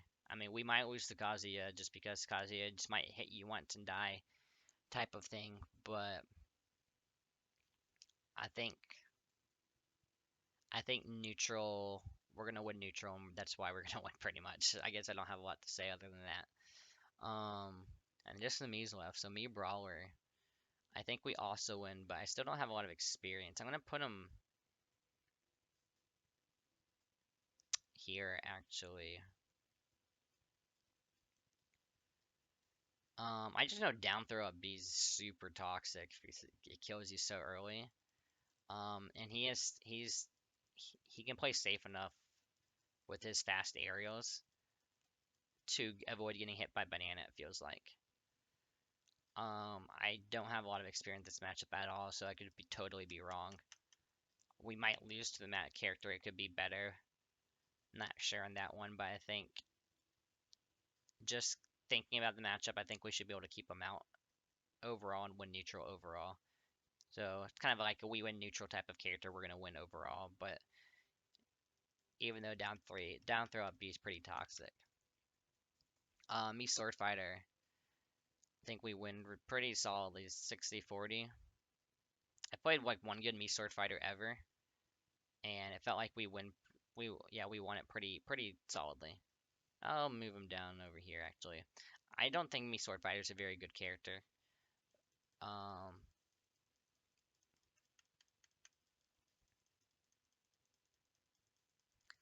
yeah,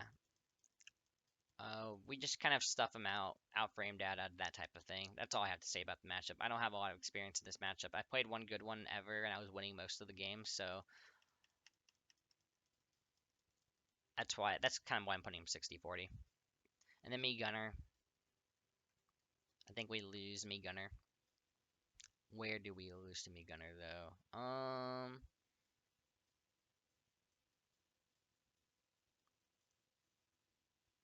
Do that. Mii Gunner.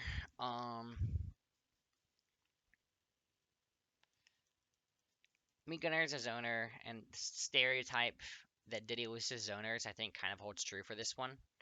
Um, it's difficult to get in sometimes, but when we do get in, we can do a lot with our hits, which makes me think the matchup could be better down here. Diddy actually has some pretty good options at dealing with down B, the one that he like, kind of pops out the explosion that we can hit it back with some like forward tilt and stuff like that. So when our forward tilt got buffed, it helped with that. Stuff like that can help the matchup. I feel like the neutral B might be better to use like the Samus charge shot neutral B.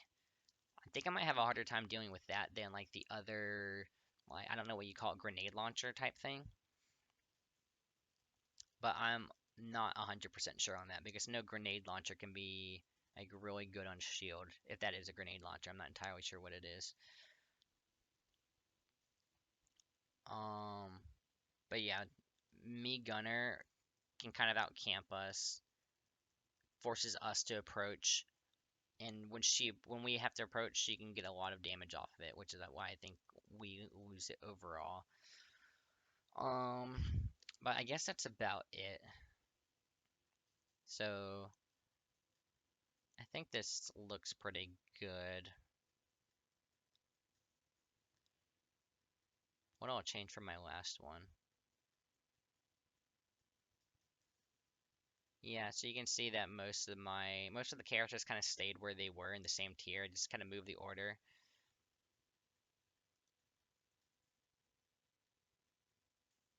Yeah, I like this list. This is a good list, I think. I'm gonna call it there. All right, see you guys.